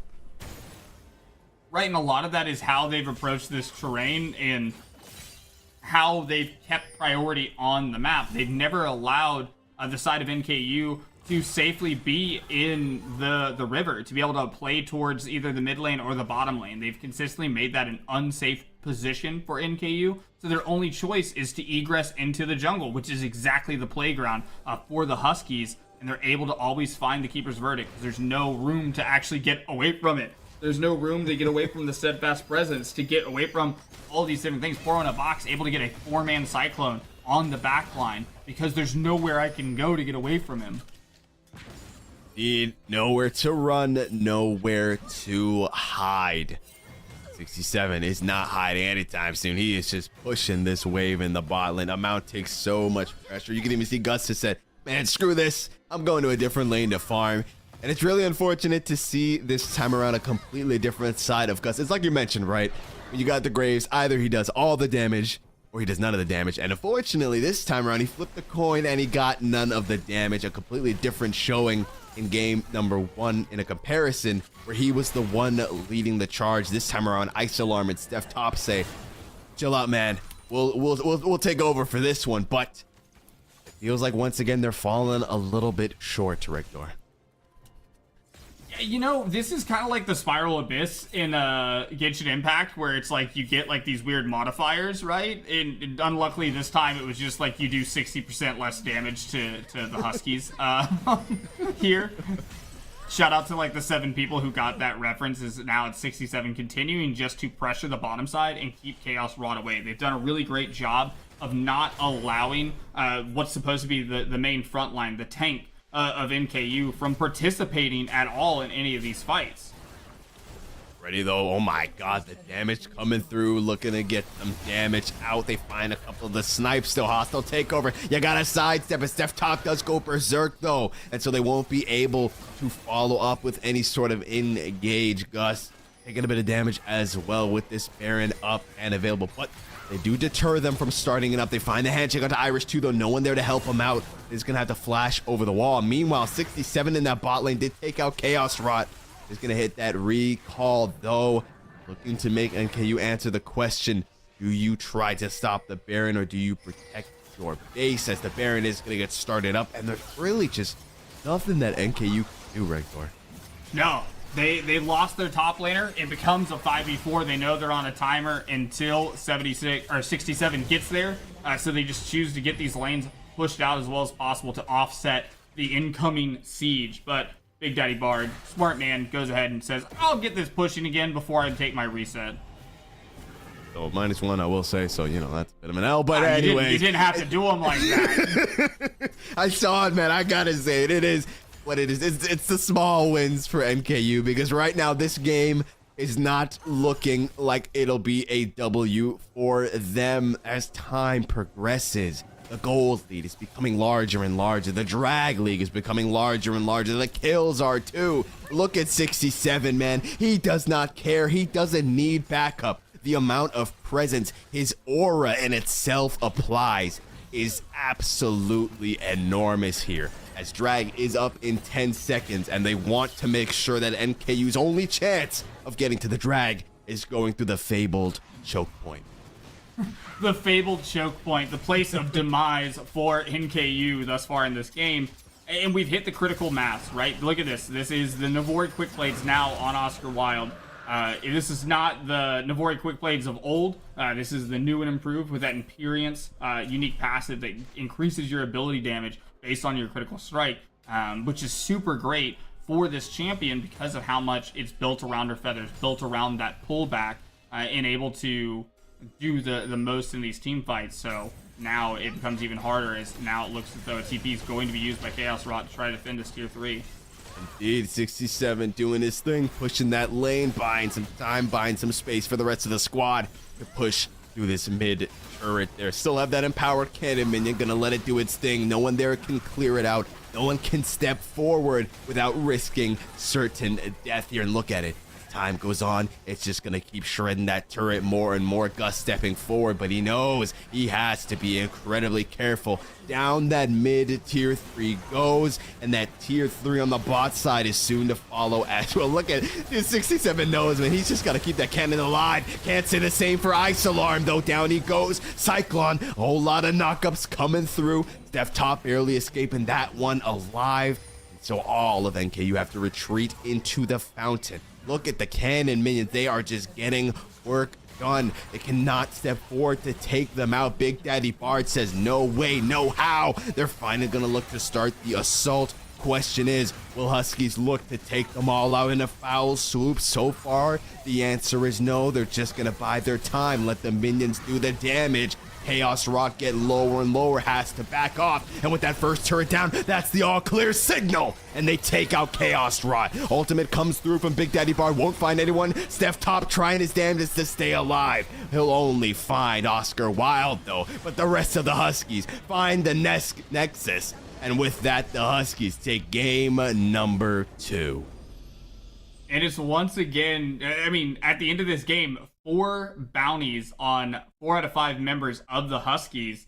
And while we praised the changes that NKU made, they just weren't enough to deal with the choke point chasm, if you will, of the Huskies, who were able to just consistently have the numbers advantage off of priority in the mid and top lane, around objectives, and then in these team fights just never made it a fair fight. They always made sure that Chaos Rot was taken out one way or another, whether it be by air or back to the fountain by death, and just utilize the AoE of their team fight so well.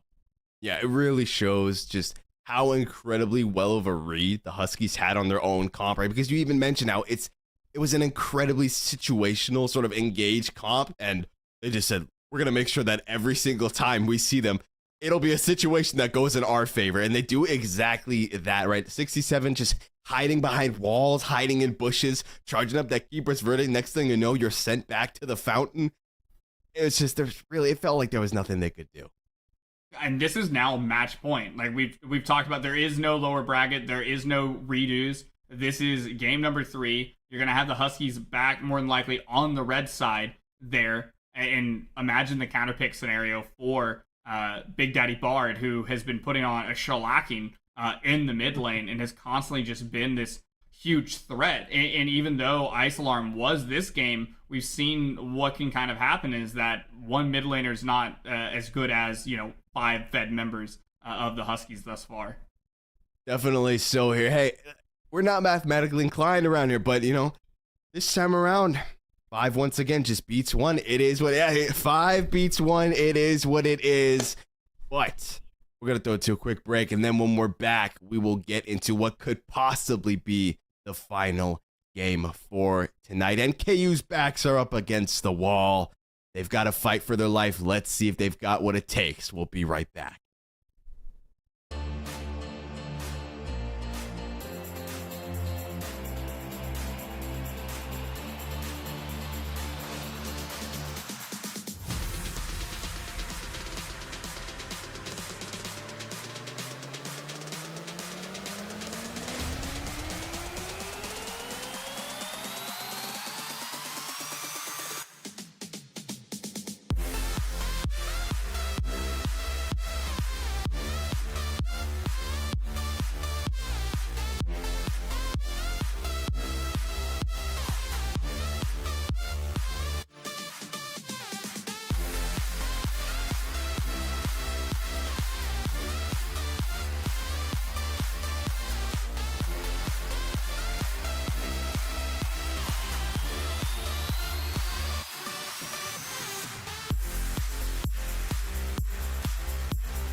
All right, Rector, you know what time it is. My favorite time of the night, because now the pressure is surely mounted. All the cards are on the table because the Huskies only need one more win to crown themselves the NECC champions. It's going to be a rough one for NKU. They have a very steep hill to climb. Is the reverse sweep possible, Rector? Tell me. I need to know, and the fans need to know too.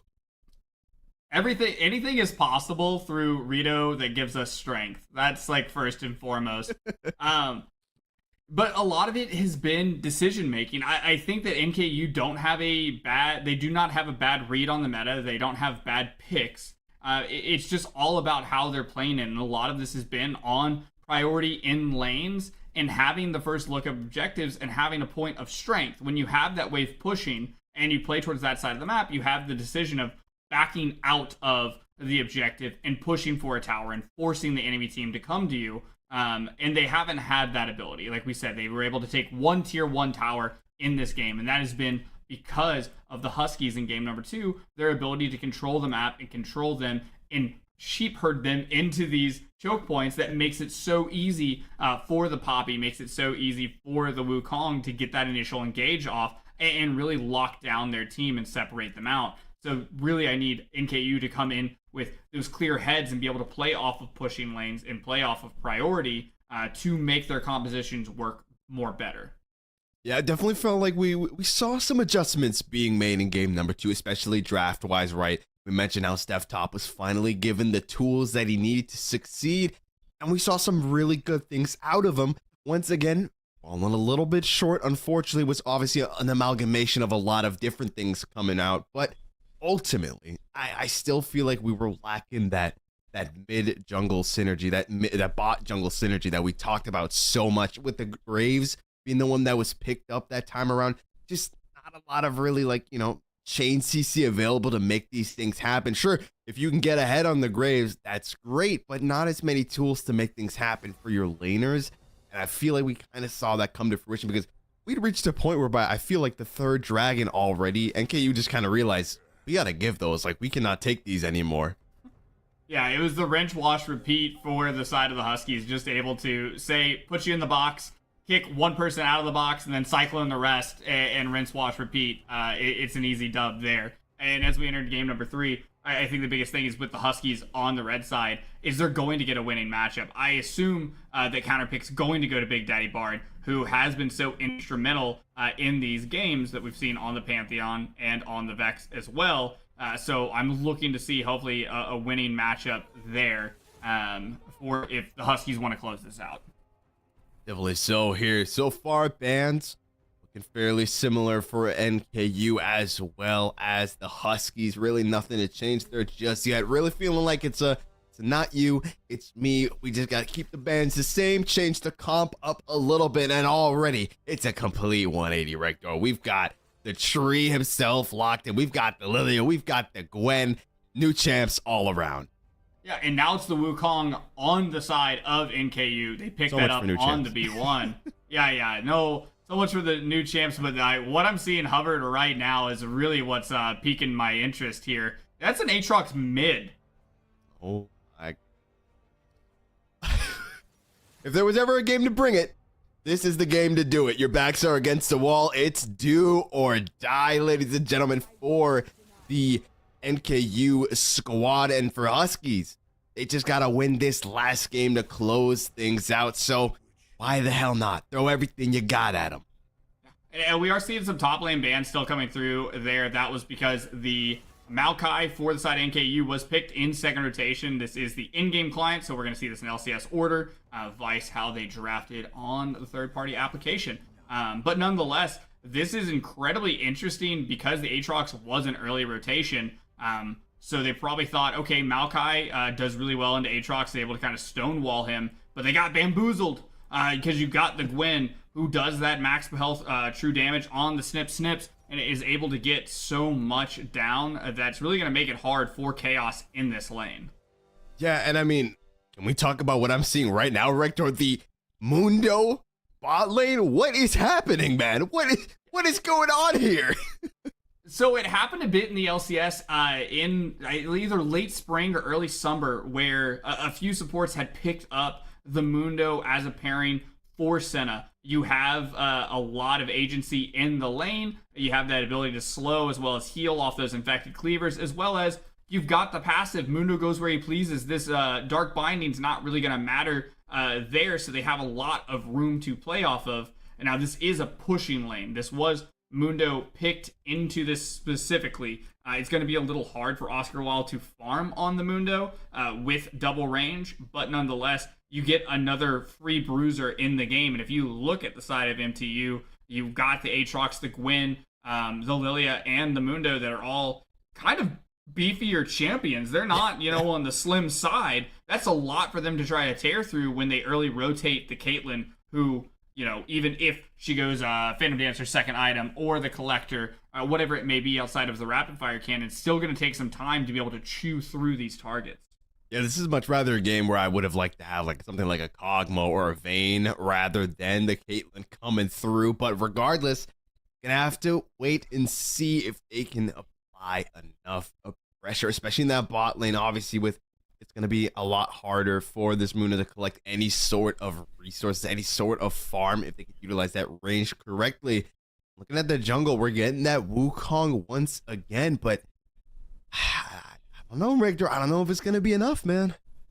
Yeah, the biggest thing is that if you play Caitlyn Morgana, you want to have a pushing lane state, which means that you're open up to ganks, which means you need Goo on the bottom side of the map. I would love to see them early invade, try to pressure the side of the Huskies into a split map situation, shove this Lilia onto the top side, force her to vertical jungle while you do the same, and just support Caitlyn Morgana in the early levels, as they are going to be able to get some poke down, especially if they can get rid of that canister from the passive, not allow them to have that heal. You can really abuse this matchup. But if they don't get forced into a cross map, if Lily is able to come down to the bottom side of the map and blow a flash, well then life becomes extremely hard for these two. And early is what I'm hearing, Rector. That's exactly what I want to hear, man. I want some blood early on, not only because I just enjoy watching it, but more importantly, because it feels like every single time that the Huskies are able to get a lead, they are able to extend it so incredibly long that they're never able to lose it. It feels like every time NKU is looking, decently matched, it's always that one little thing that the Huskies find, and then they're just able to run away with that lead. So I feel like if NKU esports can just finally early on put their foot down and get that lead, maybe, just maybe, they can choke Huskies out of the competition. Absolutely. And Mundo is a champion that's gotten a lot of changes here on this patch. Some things nerfed, some things buffed a little bit better healing and scaling for him, especially on the Heart Zapper as well as the Maximum Doses. That W and that R doing a bit. Now the biggest thing is once he maxes it out, he gets an additional 5% healing effect on his ultimate. So really that juggernaut late game. He's also somebody who actually synergizes really well with Heartsteel and Titanic Hydra. So those things really work in favor of the side of the Huskies that say, if we can just get through this early laning phase, if we can not give up 5 plates to Caitlyn, then everything's going to kind of equal out, because you have the Senna, you have Gwen, you have Lilia that all just get better with time. And now the new and improved Dr. Mundo, he got a specialization. He doesn't just have his PhD, he specialized as well now, mostly in just champion lobotomies, but nonetheless. Yeah, if we don't die, life is good. That's what I'm hearing, Regler. That's good enough for me. And I just feel like that's the exact thing, right? If NKU isn't able to make something happen early, good luck trying to fight your way through the Aatrox, Gwen, and Mundo, and then having Lilia running circles around you and Senna just shooting you from the back lines. That is a front line I would not want to face in a million years. If this is solo queue, I'm dodging. I'm just gonna be real. I am dodging. My rank is too important to me. Yeah, listen, this is not unplayable, because you have the Maokai, you have the Wukong, you have a lot of ways to be disruptive in fights, and you have the scaling of Syndra, who again, once she gets to those 100 splinters, has that max 15% health execute on the Power Unleashed. Those are huge tools in their pocket. They just have to get to that point. So it's the question of whether you think that Syndra's burst damage is more valuable than Senna's infinite scaling. And when they both get to that 100 to 100 point, I think that Senna probably provides a bit more with the range and her effective ability to stay away from the big threat that is Syndra. Yeah, definitely so. That stacking that comes through from the Syndra, obviously those splinters, something new that's been added onto her. That 15% execution damage, I feel, is what we're going to be looking at, Rector, for the ulti, especially when they're going up against these big, beefy targets. That can definitely come in handy. And she also uses Leandri's Torment extremely well. She is a champion that can use that and apply it into these health stackers. Morgana, we see now more and more nowadays, is just a damage support, which is kind of, a sad moment for me. But nonetheless, is also able to use that Tormented Soil to get down a ton of damage. Also could opt into things like Anathema's Chains. It's pretty great. You reduce their tenacity, stun them for longer, and keep them in the Dark Soil. It does a lot of goodness. But again, this is all based off of, or predicated off the idea that Caitlyn Morgana get through laning phase ahead, and Syndra is able to do all right in lane against the Aatrox. Her damage early on isn't going to be that great into him, and he has a lot of ways to make her stay in place with those Infernal Chains. Yeah, and unfortunately, that is a tough order, man, because Big Daddy Bard has been pretty damn big in these last couple of games. Been a bit of a menace on the Rift, as I'm pretty sure we are almost ready to get onto the Rift. There we go, ladies and gentlemen. We're on the Rift for game number 3, which is possibly the final game of tonight. It is do or die for NKU, and it is, I was gonna say die or win for the Huskies. Doesn't sound as cool, but they just have to win this game, and they're good to go, and they win the best of 5 series. Yeah, they're one step away from being the champions here in the Champions Mid-East Division, which has just a great ring to it. Because we got Mundo. It's not corporate Mundo, but it's a pretty darn good looking skin, if I do say so myself. He is straight flexing on Oscar Wilde, man. Bit of a menace. As an ADC now, he's a melee DC. I don't know. I was trying to think of something witty. I like. You can still say ADC. You know, it's an attack. He is an attack damage carry. He's just not a marksman. Yeah. Yeah, sort of. Oblivion Eyes, though. Definitely be careful. Gets hit by the Dark Binding. Bit of damage coming through. And Steph top. Not going to opt to engage any further. Want to be careful with Oscar Wilde being there. Obviously, 67 is going to go ahead and spot out Gus that he is starting on this blue buff. So, going to be a lot of information given on over to the rest of the Huskies. They'll be able to track him a bit better. And so instead, it's going to be Gus who's going to be just opting to route his way down to the bottom lane like we talked about, play around this pushing lane, give him that sort of coverage. But Poro in a Box is going to be doing the exact same thing. So we will see here around 3:30, probably some sort of 2v2, 3v3 around this bottom scuttle or around this bottom lane. That's exactly what I want to see, man. I didn't get an early invade, so at least you can give me that, Rector. Just give me the 3:30 full-on 3-man. 3:30 3-man fight. That's what 3:33 3-man fight. That's what I want. That would make my day, honestly. Okay, I'm writing that down. That's a lot. I don't usually write the script, but I can see what I can do. Interesting keystones here in the bottom lane. It's going to be Oblivion Eyes with the Grasp of the Undying, and Oscar Wilde with the Fleet Footwork. Fleet Footwork, a keystone that has been used on Mundo, like especially in the jungle or in some bad matchups here to be able to get some of that health back. But we've seen some suspect Sennas in the past. I'm hoping that this will not be one of them. Dude, we're also seeing Big Daddy Bard looking to put some hurt onto Ice Alarm, who's been using that range advantage incredibly effectively, has had him pushed under this turret. But we just see there, Big Daddy Bard is able to close the gap and get in close. That's when he can start shining. That's when he can start doing damage, stacking up that Conqueror. Things get dicey for Ice Alarm. Yeah, we've got about 23 seconds, or 20 seconds until the prophesized 3v3. Come on. It's going to be Poro in a Box there on the Gromp. And you can see the Caitlyn Morgana, they have the push. They have the first rotation here for this bottom side scuttle. And 76 or 67 should, by looking at this, yeah, they're going to know, boom, get a little vision down, but they know this is exactly where the jungler is going to be at. Instantly, we're seeing that lane pushing advantage coming through here for NKU, able to rotate on over, grab themselves the grab. Poro in a Box, Oblivion Eyes, and Oscar Wilde not going to opt to take the fight. A little disappointed, but a strategic move. It's understandable, so I can't really fault him for it.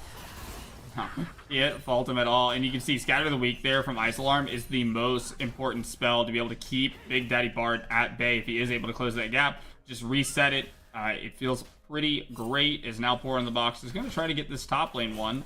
67 here to make sure that that does happen. Gotta deny the Crab Wrangler stack. I'm telling you, man, that's the jungler's dream. It's understandable. Gotta deny that, grabbing himself that grab there. Maybe they're looking for Ice Alarm at the moment. Ice Alarm, rightfully so. Gonna go ahead and dodge away from the bowling ball. Need to definitely be careful here. Gus is in this top lane, and he is known for being a bit of a top lane gank enjoyer, if game 1 and 2 has told us anything. Yeah, there's definitely been a lot of priority on the top side for Poro in a Box here. Or, sorry, not Poro in a Box. For Goo number 5. As now it's Ice Alarm, who may be in a bit of danger. Is going to have to continue to play safe. Once they get to the Lost Chapter, has a lot more mana to play with to be able to sustain the lane. But early on, has to be very careful. Interesting enough, Ice Alarm did go the Summon Airy route. Most people are using First Strike as that damage amp, as well as get you propelled forward in items. So here, Big Daddy Bard's got to be careful as well. It's a race to level 6. You can get that Unleashed Power. I'm seeing the flash coming through, though, in First Blood for Goo number 5. Nicely done. That's going to put Big Daddy Bard incredibly behind there. And look, the wave state. That is a feels bad moment right there. I'm spam pinging my jungler. Help, please, help me. Do something, I need it. As they are going to get a recall down there on the bottom side at the same time. So 3 members off the map here for the side of NKU with the Drake coming up. I mean, they should get the first look, as they should be a reset coming through now for Oblivion Eyes and Oscar Wilde. It's definitely interesting. A point to throw out here is this is Oscar Wilde, the ADC, who is on the Mundo, and the support Oblivion Eyes on the Senna, when generally you see it the opposite way, right? It's the support who's playing the melee champion and farming, while the ADC is still playing a marksman. So we're going to have to see how that kind of propels forward here, as Oscar Wilde is just sitting on a Kindle Gem. He is, and Goof 5 might be on his way up. Nah, not gonna. Maybe, I don't know. He's not sure yet. He's looking. There we go. He's looking to send it onto that bot lane. Question is, will anything come out of it? Not looking too likely, but that should give them the move onto the dragon, more importantly, forcing some recalls to come out from Oblivion Eyes and Oscar Wilde here. And Pour in a Box still making his way on down. So the question is, will they look to start this dragon up? Yeah, not exactly sure if they will. They did get some tower plating and a kill in the mid lane onto Ice Alarm, but the reset's kind of coming through here. We do see oh no, we see a Kindle Gem on the Senna. That's out of the week, followed up by the Dark Binding, and there's nothing he can do. He's actually healing up quite a bit. No way he survived this. Okay, I was about to say, if Big Daddy Bard got out of that one, I would have been incredibly surprised. But some nice CC chain comes through, and they take him out, and now the drag's being started up. Pour in a Box, not much he can do, and he knows it. Gonna have to opt to give this drag on over. NKU already with a pretty strong start.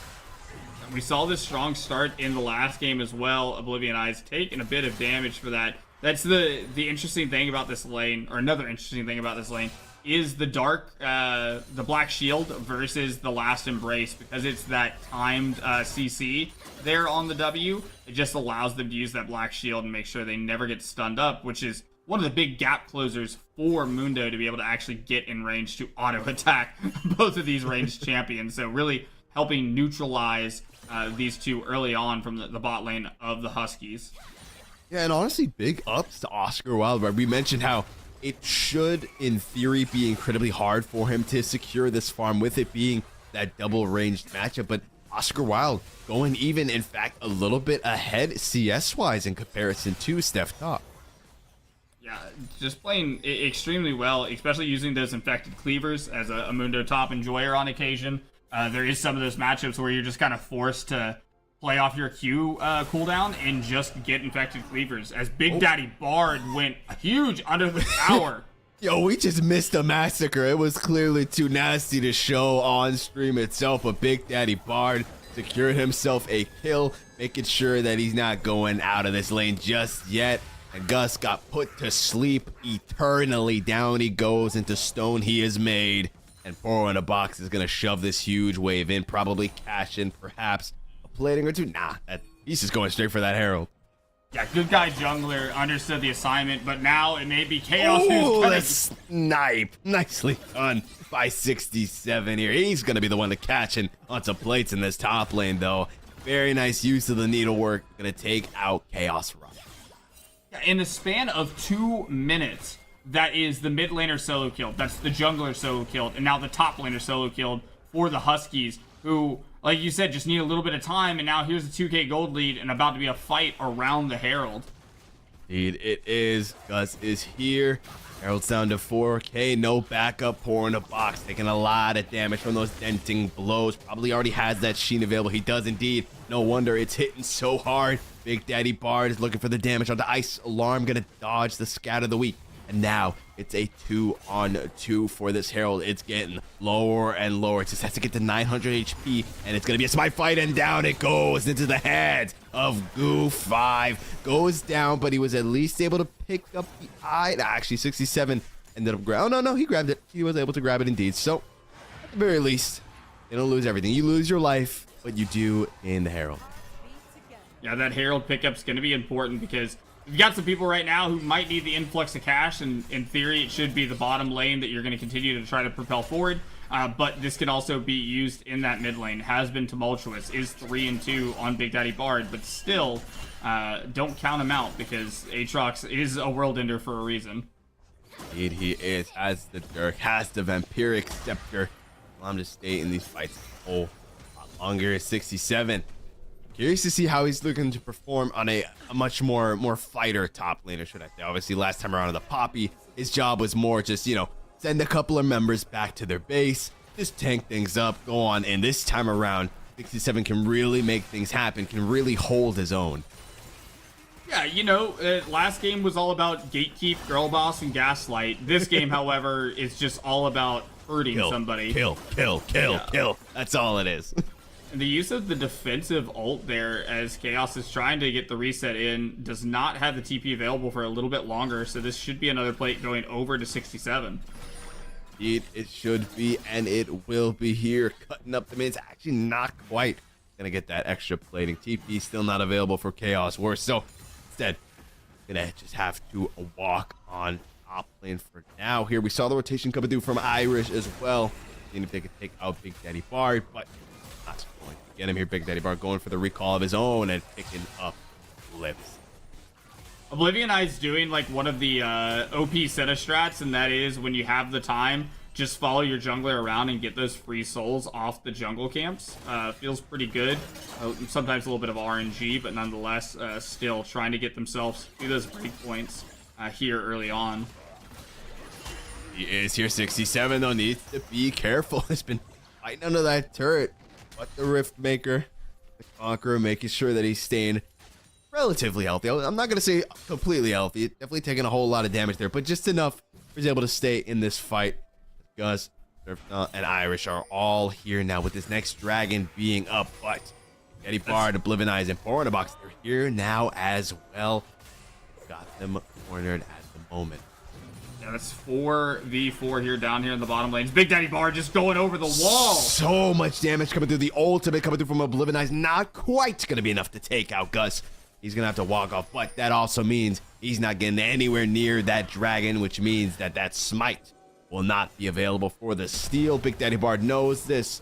Going to use that blast, going to get over the wall, get into the pit, and this should be a free drag for the Huskies. And they just played so smart, even though NKU have the first look. They have 4 people on the bottom side trying to collapse on this bot lane. Big Daddy Bard just knows where the assignment is, and that is getting Goo out of the game. And now Icelar might be finding themselves in a similar position. Indeed, was looking for something there. Has to pop the world ender. Oh my god, he got ended though. Down he goes. Nice little cycle knock up, but Four in a Box, but too fast for him. And now gonna push this wave on up into this mid lane here. Look to grab some plate. It's curious to see they opt to drop the heralds here as the timer is running short. They are gonna go ahead and grab it. Four in a Box knows he cannot afford to take that fight just yet, trying to heal up a little bit. Herald will crash on in. Will the turret be lost? No, it will not. No, and meanwhile on the bottom side, as the plates fall, that was only 1 plate taken by the Caitlyn Morgana lane. Meanwhile, on the top side, 67 takes a full tower. That's 5 plates in their pocket, and now some needlework on the way as well. Dude, he took more than just some plates, man. He's taking lives, too, as he's going to go ahead and take out Ice Alarm. Not much he was able to do there as Oblivion Eyes. A little bit careful, deep in enemy territory at the moment here, getting some vision out, seeing what's going down as Chaos Rot just get caught out here, gets hit with the stun as well. So much damage coming through. Pops the ulti as well, knocking him back. He's just a little bit too tanky for him, but never mind. Down he goes into the hands of Oblivion Eyes. Yeah, Big Daddy Bard not afraid to go under the tower. 67 not afraid to go under towers. Where is safe on the map for NKU as they continually just find these nice setups so that now maybe in a bad... Oh my gosh, that Q. A whole lot of damage. I would say that the fountain is safe, Rector, but honestly, if it keeps going like this, I might be wrong here. Oh my god. The Goo 5 is just absolutely demolished. Down he goes. And we're reaching that point, Rector, where I mentioned it's like if the Huskies get ahead, now you have to fight through a absolutely enormous Gwen through the Aatrox, through the Mundo, through the Lilia. It is going to be so incredibly hard to chew your way through all that HP, all that healing, all of that damage. And you can see it's starting to stack up. We do have the Kraken Slayer now coming through for Steph top, as well as that Leandri's Torment on Ice Alarm. But the damage is, a lot of the damage has already been done. No towers taken yet for the side of NKU, and just the top lane tower down. But it might be 76, who's just going to pick up another kill. He is here. My God, they're just sectioned off. They are already inside of NKU's jungle. They're being forced to egress over to their own base at this point. Huskies are just running it back over and over, and they're looking to absolutely run through NKU right now, taking away their camps. Not really much that NKU can do but watch and wait, bide their time, look for some kind of an opportunity, but it's not looking like maybe it's presented itself. They do find Big Daddy Bard. Down he goes. There we go. That's the first step needed on the path to greatness. But you have to be careful, because now 67 is on the run, and he is taking anyone with him that he can find. Down goes Ice Alarm. The Herald's going to go into the hands of the Huskies as well, and overall they'll go 1-for-1. Go 1-for-1, and one of the biggest things is that there's a smite differential right now, and they took away all the top camps from the side of NKU. So God. Gus is just stuck needing to get 3 treats to get that 1200 smite. So they had to try to fight it out, but unfortunately not able to get to the objective. And Oscar Wilde has the Anathema's chains, has them on Caitlyn, and have that reduced tenacity. So slows are going to last longer with the infected cleavers, and just doing a great job just stonewalling the enemy ADC. Dude, big props to Oscar Wilde, man. This straight up is up in farm to Steph top right now. The Mundo pick has been working out decently well so far. Picked up the Anathema's Chains first, and now the Radiant Virtue being grabbed as well. We haven't even seen this man in the fights yet, Rector. That's what scares me the most. Yeah, that should scare you as well. For the fact that not a lot of people are talking about Radiant Virtue as much as I would like. Here, don't kill the enemy jungler so I can talk about this real quick, Big Daddy Bard, if you don't mind. That it's going to give AoE healing. It's going to give AoE ability haste in these fights. And Mundo is a champion who wants to use that maximum dosage early on. Only so here, 67. Doing his thing once again, looking to push down this wave. This drag is up and available. The mark on Irish is there as well. Find the infected cleaver, goes gold, but Oscar Wilde just waiting, salivating at the mouth, and Poro in the box is going to grab himself that one instead. Now that Oblivion Eyes is here as well, you can see the Lilting Lullaby getting dropped here, followed by Oblivion Eyes' ult. Whole lot of damage coming through, but the re-engage from Gus, it's not going to be enough. And now Big Daddy Bard is here to clean up the janitor. Clean up on aisle 9, clean up in the mid lane and the jungle as well. As the Rift Herald gets dropped down, they're looking to grab this mid tier 1, grab the dragon. Is there anything on the map the Huskies cannot touch, Rector? I think the Nexus right now is the only thing they can't touch. Everything else may fall in their wake, at least at the moment. And that's going to be the Syndra actually getting to pick up a kill on Big Daddy Bard. Ice Alarm trades one out there near the top side tier 2. But meanwhile, that's a tier 1 and a tier 2 gone from mid. That's a tier 2 looking to go away from bot. That's a dragon looking to get picked up. All things are going the Huskies' way. Indeed, they are. 67 doing what 67 does best, pushing those side lanes, taking out that tier 2, opening up the map for them, making it so much easier for them to just sit in the jungle of NKU, just straight chilling, just catching them out the moment anyone from NKU decides to step foot out of their own base. The tables continue to not turn. This is the story of this series, is the Huskies utilizing vision, utilizing choke points, and engaging when the fights are right. And they've continually found these spots for Big Daddy Bard and Oro in a box to do so much work. Meanwhile, 67 is just uncontested, taking towers in side lane, taking 5 plates earlier on in the game, now 4-0, 2.5 items strong. Wrong indeed, one way to put it.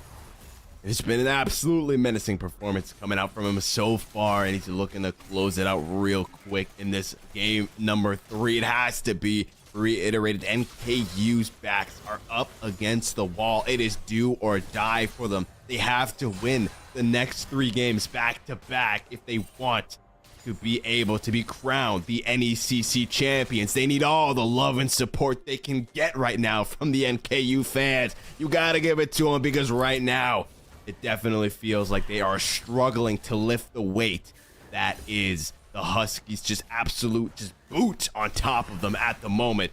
Big Daddy Bard looking for Ice Alarm here, popping the World's Ender, finds the Infernal Chains, finds the damage, and finds it. Oh, come on. Oh, come on, Big Daddy Bard. Come on, man. That is uncalled for. Hitting them with the Mastery Flex, too. Ah. I mean, it was 7, so at least that's cool. At least that's something.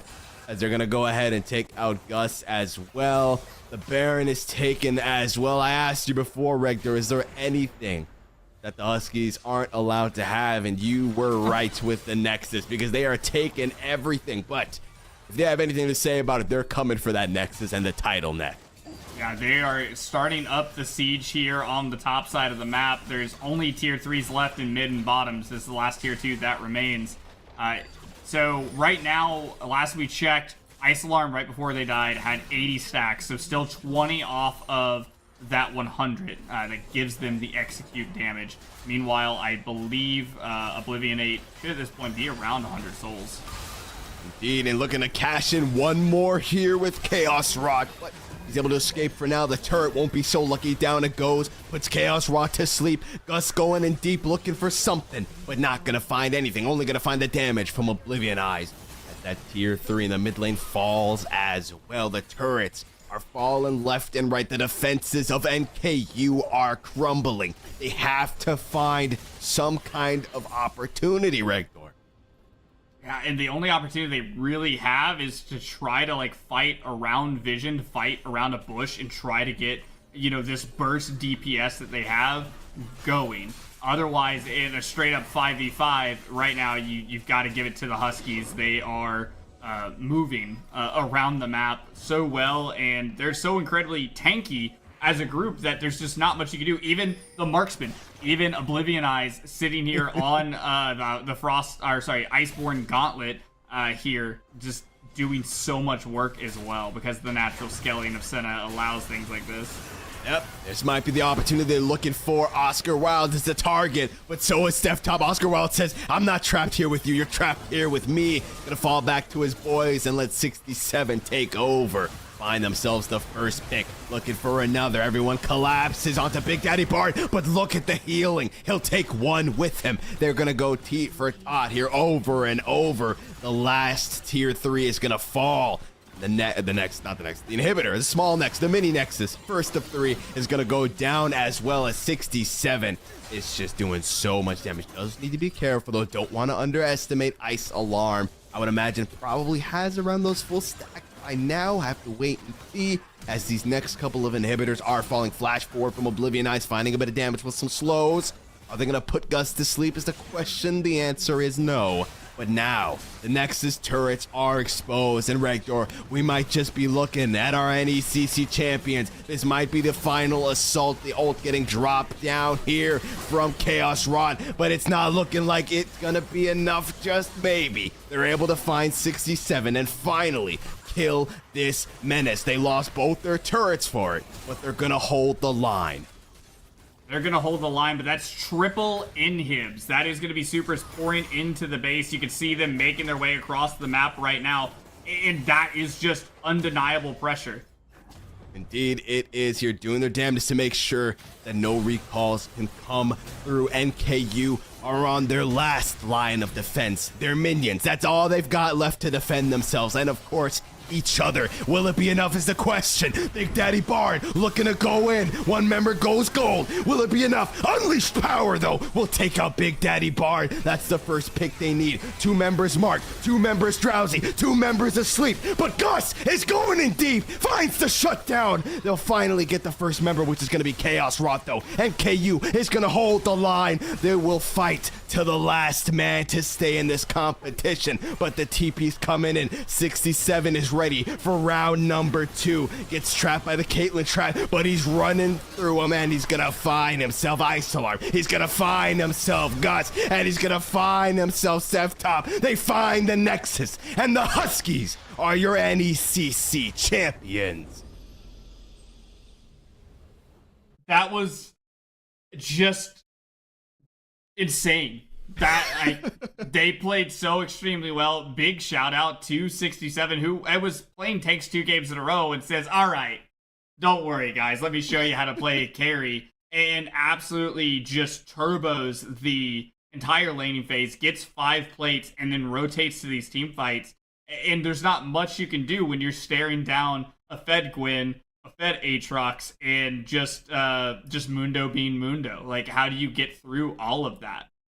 Yeah, it's like I mentioned, man, during the draft, I was a little worried that if NKU can't find something early, it's a lot they gotta chew through, man. And the steak was too big for them to bite through, man. Honestly, it's like they were chewing. They were chewing and chewing a little bit more, but it was too little too late. As soon as that TP from 67 came in, you knew it was over. You were staring death in the eyes, and death stared back. And Death definitely won that time. The champions, Mid-East Division champions, the Huskies. I mean, amazing performance there. Absolutely. It was a crushing 3-0 victory coming out from the apps. They've stayed undefeated throughout all of playoffs, and they said it's not going to be any different tonight. 3-0. The Huskies are going to be your fall split 2022 NECC champions. That's one hell of a title from, I think it's the champions Mideast. Exactly. What was it? Champions, NECC champions of the Mideast. That, it does have a ring to it, honestly. Champions squared. Oh, I like that. The champions squared indeed of the NECC. Overall, I mean, and I really can only say an amazing performance, right? There's so much to talk about every single member that just absolutely played their hearts out today. Great showing. Big Daddy Bard holding it down in the mid lane per usual, right? It didn't matter what you put him on. He was good on the counter pick. He was good on the first pick. He was looking good, period. 67, you can put him on tank duty. You can put him on fight duty. Put him in the fight club. He's good. Oblivion Eyes, him, I don't even want to talk about the Bali, man. That was the fact that him and Oscar managed to make that work in game number 3. I don't even have words, honestly. Yeah, no, at the end of the day, they played really well as a team. Their individual lane assignments went great. Pour in a box, making a lot of really good rotationary calls, and they just did a great job playing their compositions to the maximum potential that they had and not getting lost in the weeds. Not what we see a lot in Diamond and below play is getting unable to close out a game and not really doing these in-game strategies well. Instead, they played it so amazing at the end of that. They could have gotten ace, but instead they continue to push the waves and force these supers into the base, control this chaos, and keep them on the back foot with those delayed death timers that allow them to wait for the TP from 67 and close it out. And close it out. They did overall. They made it a quick best of 5 tonight. It's almost a little bit sad, Regdor, because that's not only the last game of the night, but that's last game for this split for now, unfortunately. Listen, pro play was gone. This was all that was like keeping away the end of the year sadness of off season, and now it's come to a close. What am I guess I have 700 episodes of One Piece to catch up on still, so there's that. It'll keep you busy until things get started up again, hopefully. But yeah, as all good things must come to an end, that is going to be it for us here. However, can't get enough NECC. You can always head on over to NECC_esports, the main stream, and check out the finals there. I believe they still have, if the first best of 5 isn't already over, they still have a second one to go. So there's going to be plenty more content for you guys. Not sure if we have an interview lined up here. I'm seeing if I can get word for production here. I'm hearing that no, we do not. They're too hyped. They all insta-dipped. They're going off to celebrate. Can't really blame them after what was one hell of a victory. So if you need some more League of Legends to satisfy your cravings, head on over to NECC_esports, the main channel. Check them out. Still got another best of 5 lined up for you guys. I'm going to go ahead and say goodbye. Rector, any last words for you, brother? No, just happy to be here with one of the best play-by-play casters in the nation. My man. Oh, you're gonna make me cry in the finals. We gotta go. I can't be seen crying on stream, man. That's gonna be it for us. Thank you guys so much for joining us here tonight. Can't wait to see you guys next split. Be safe.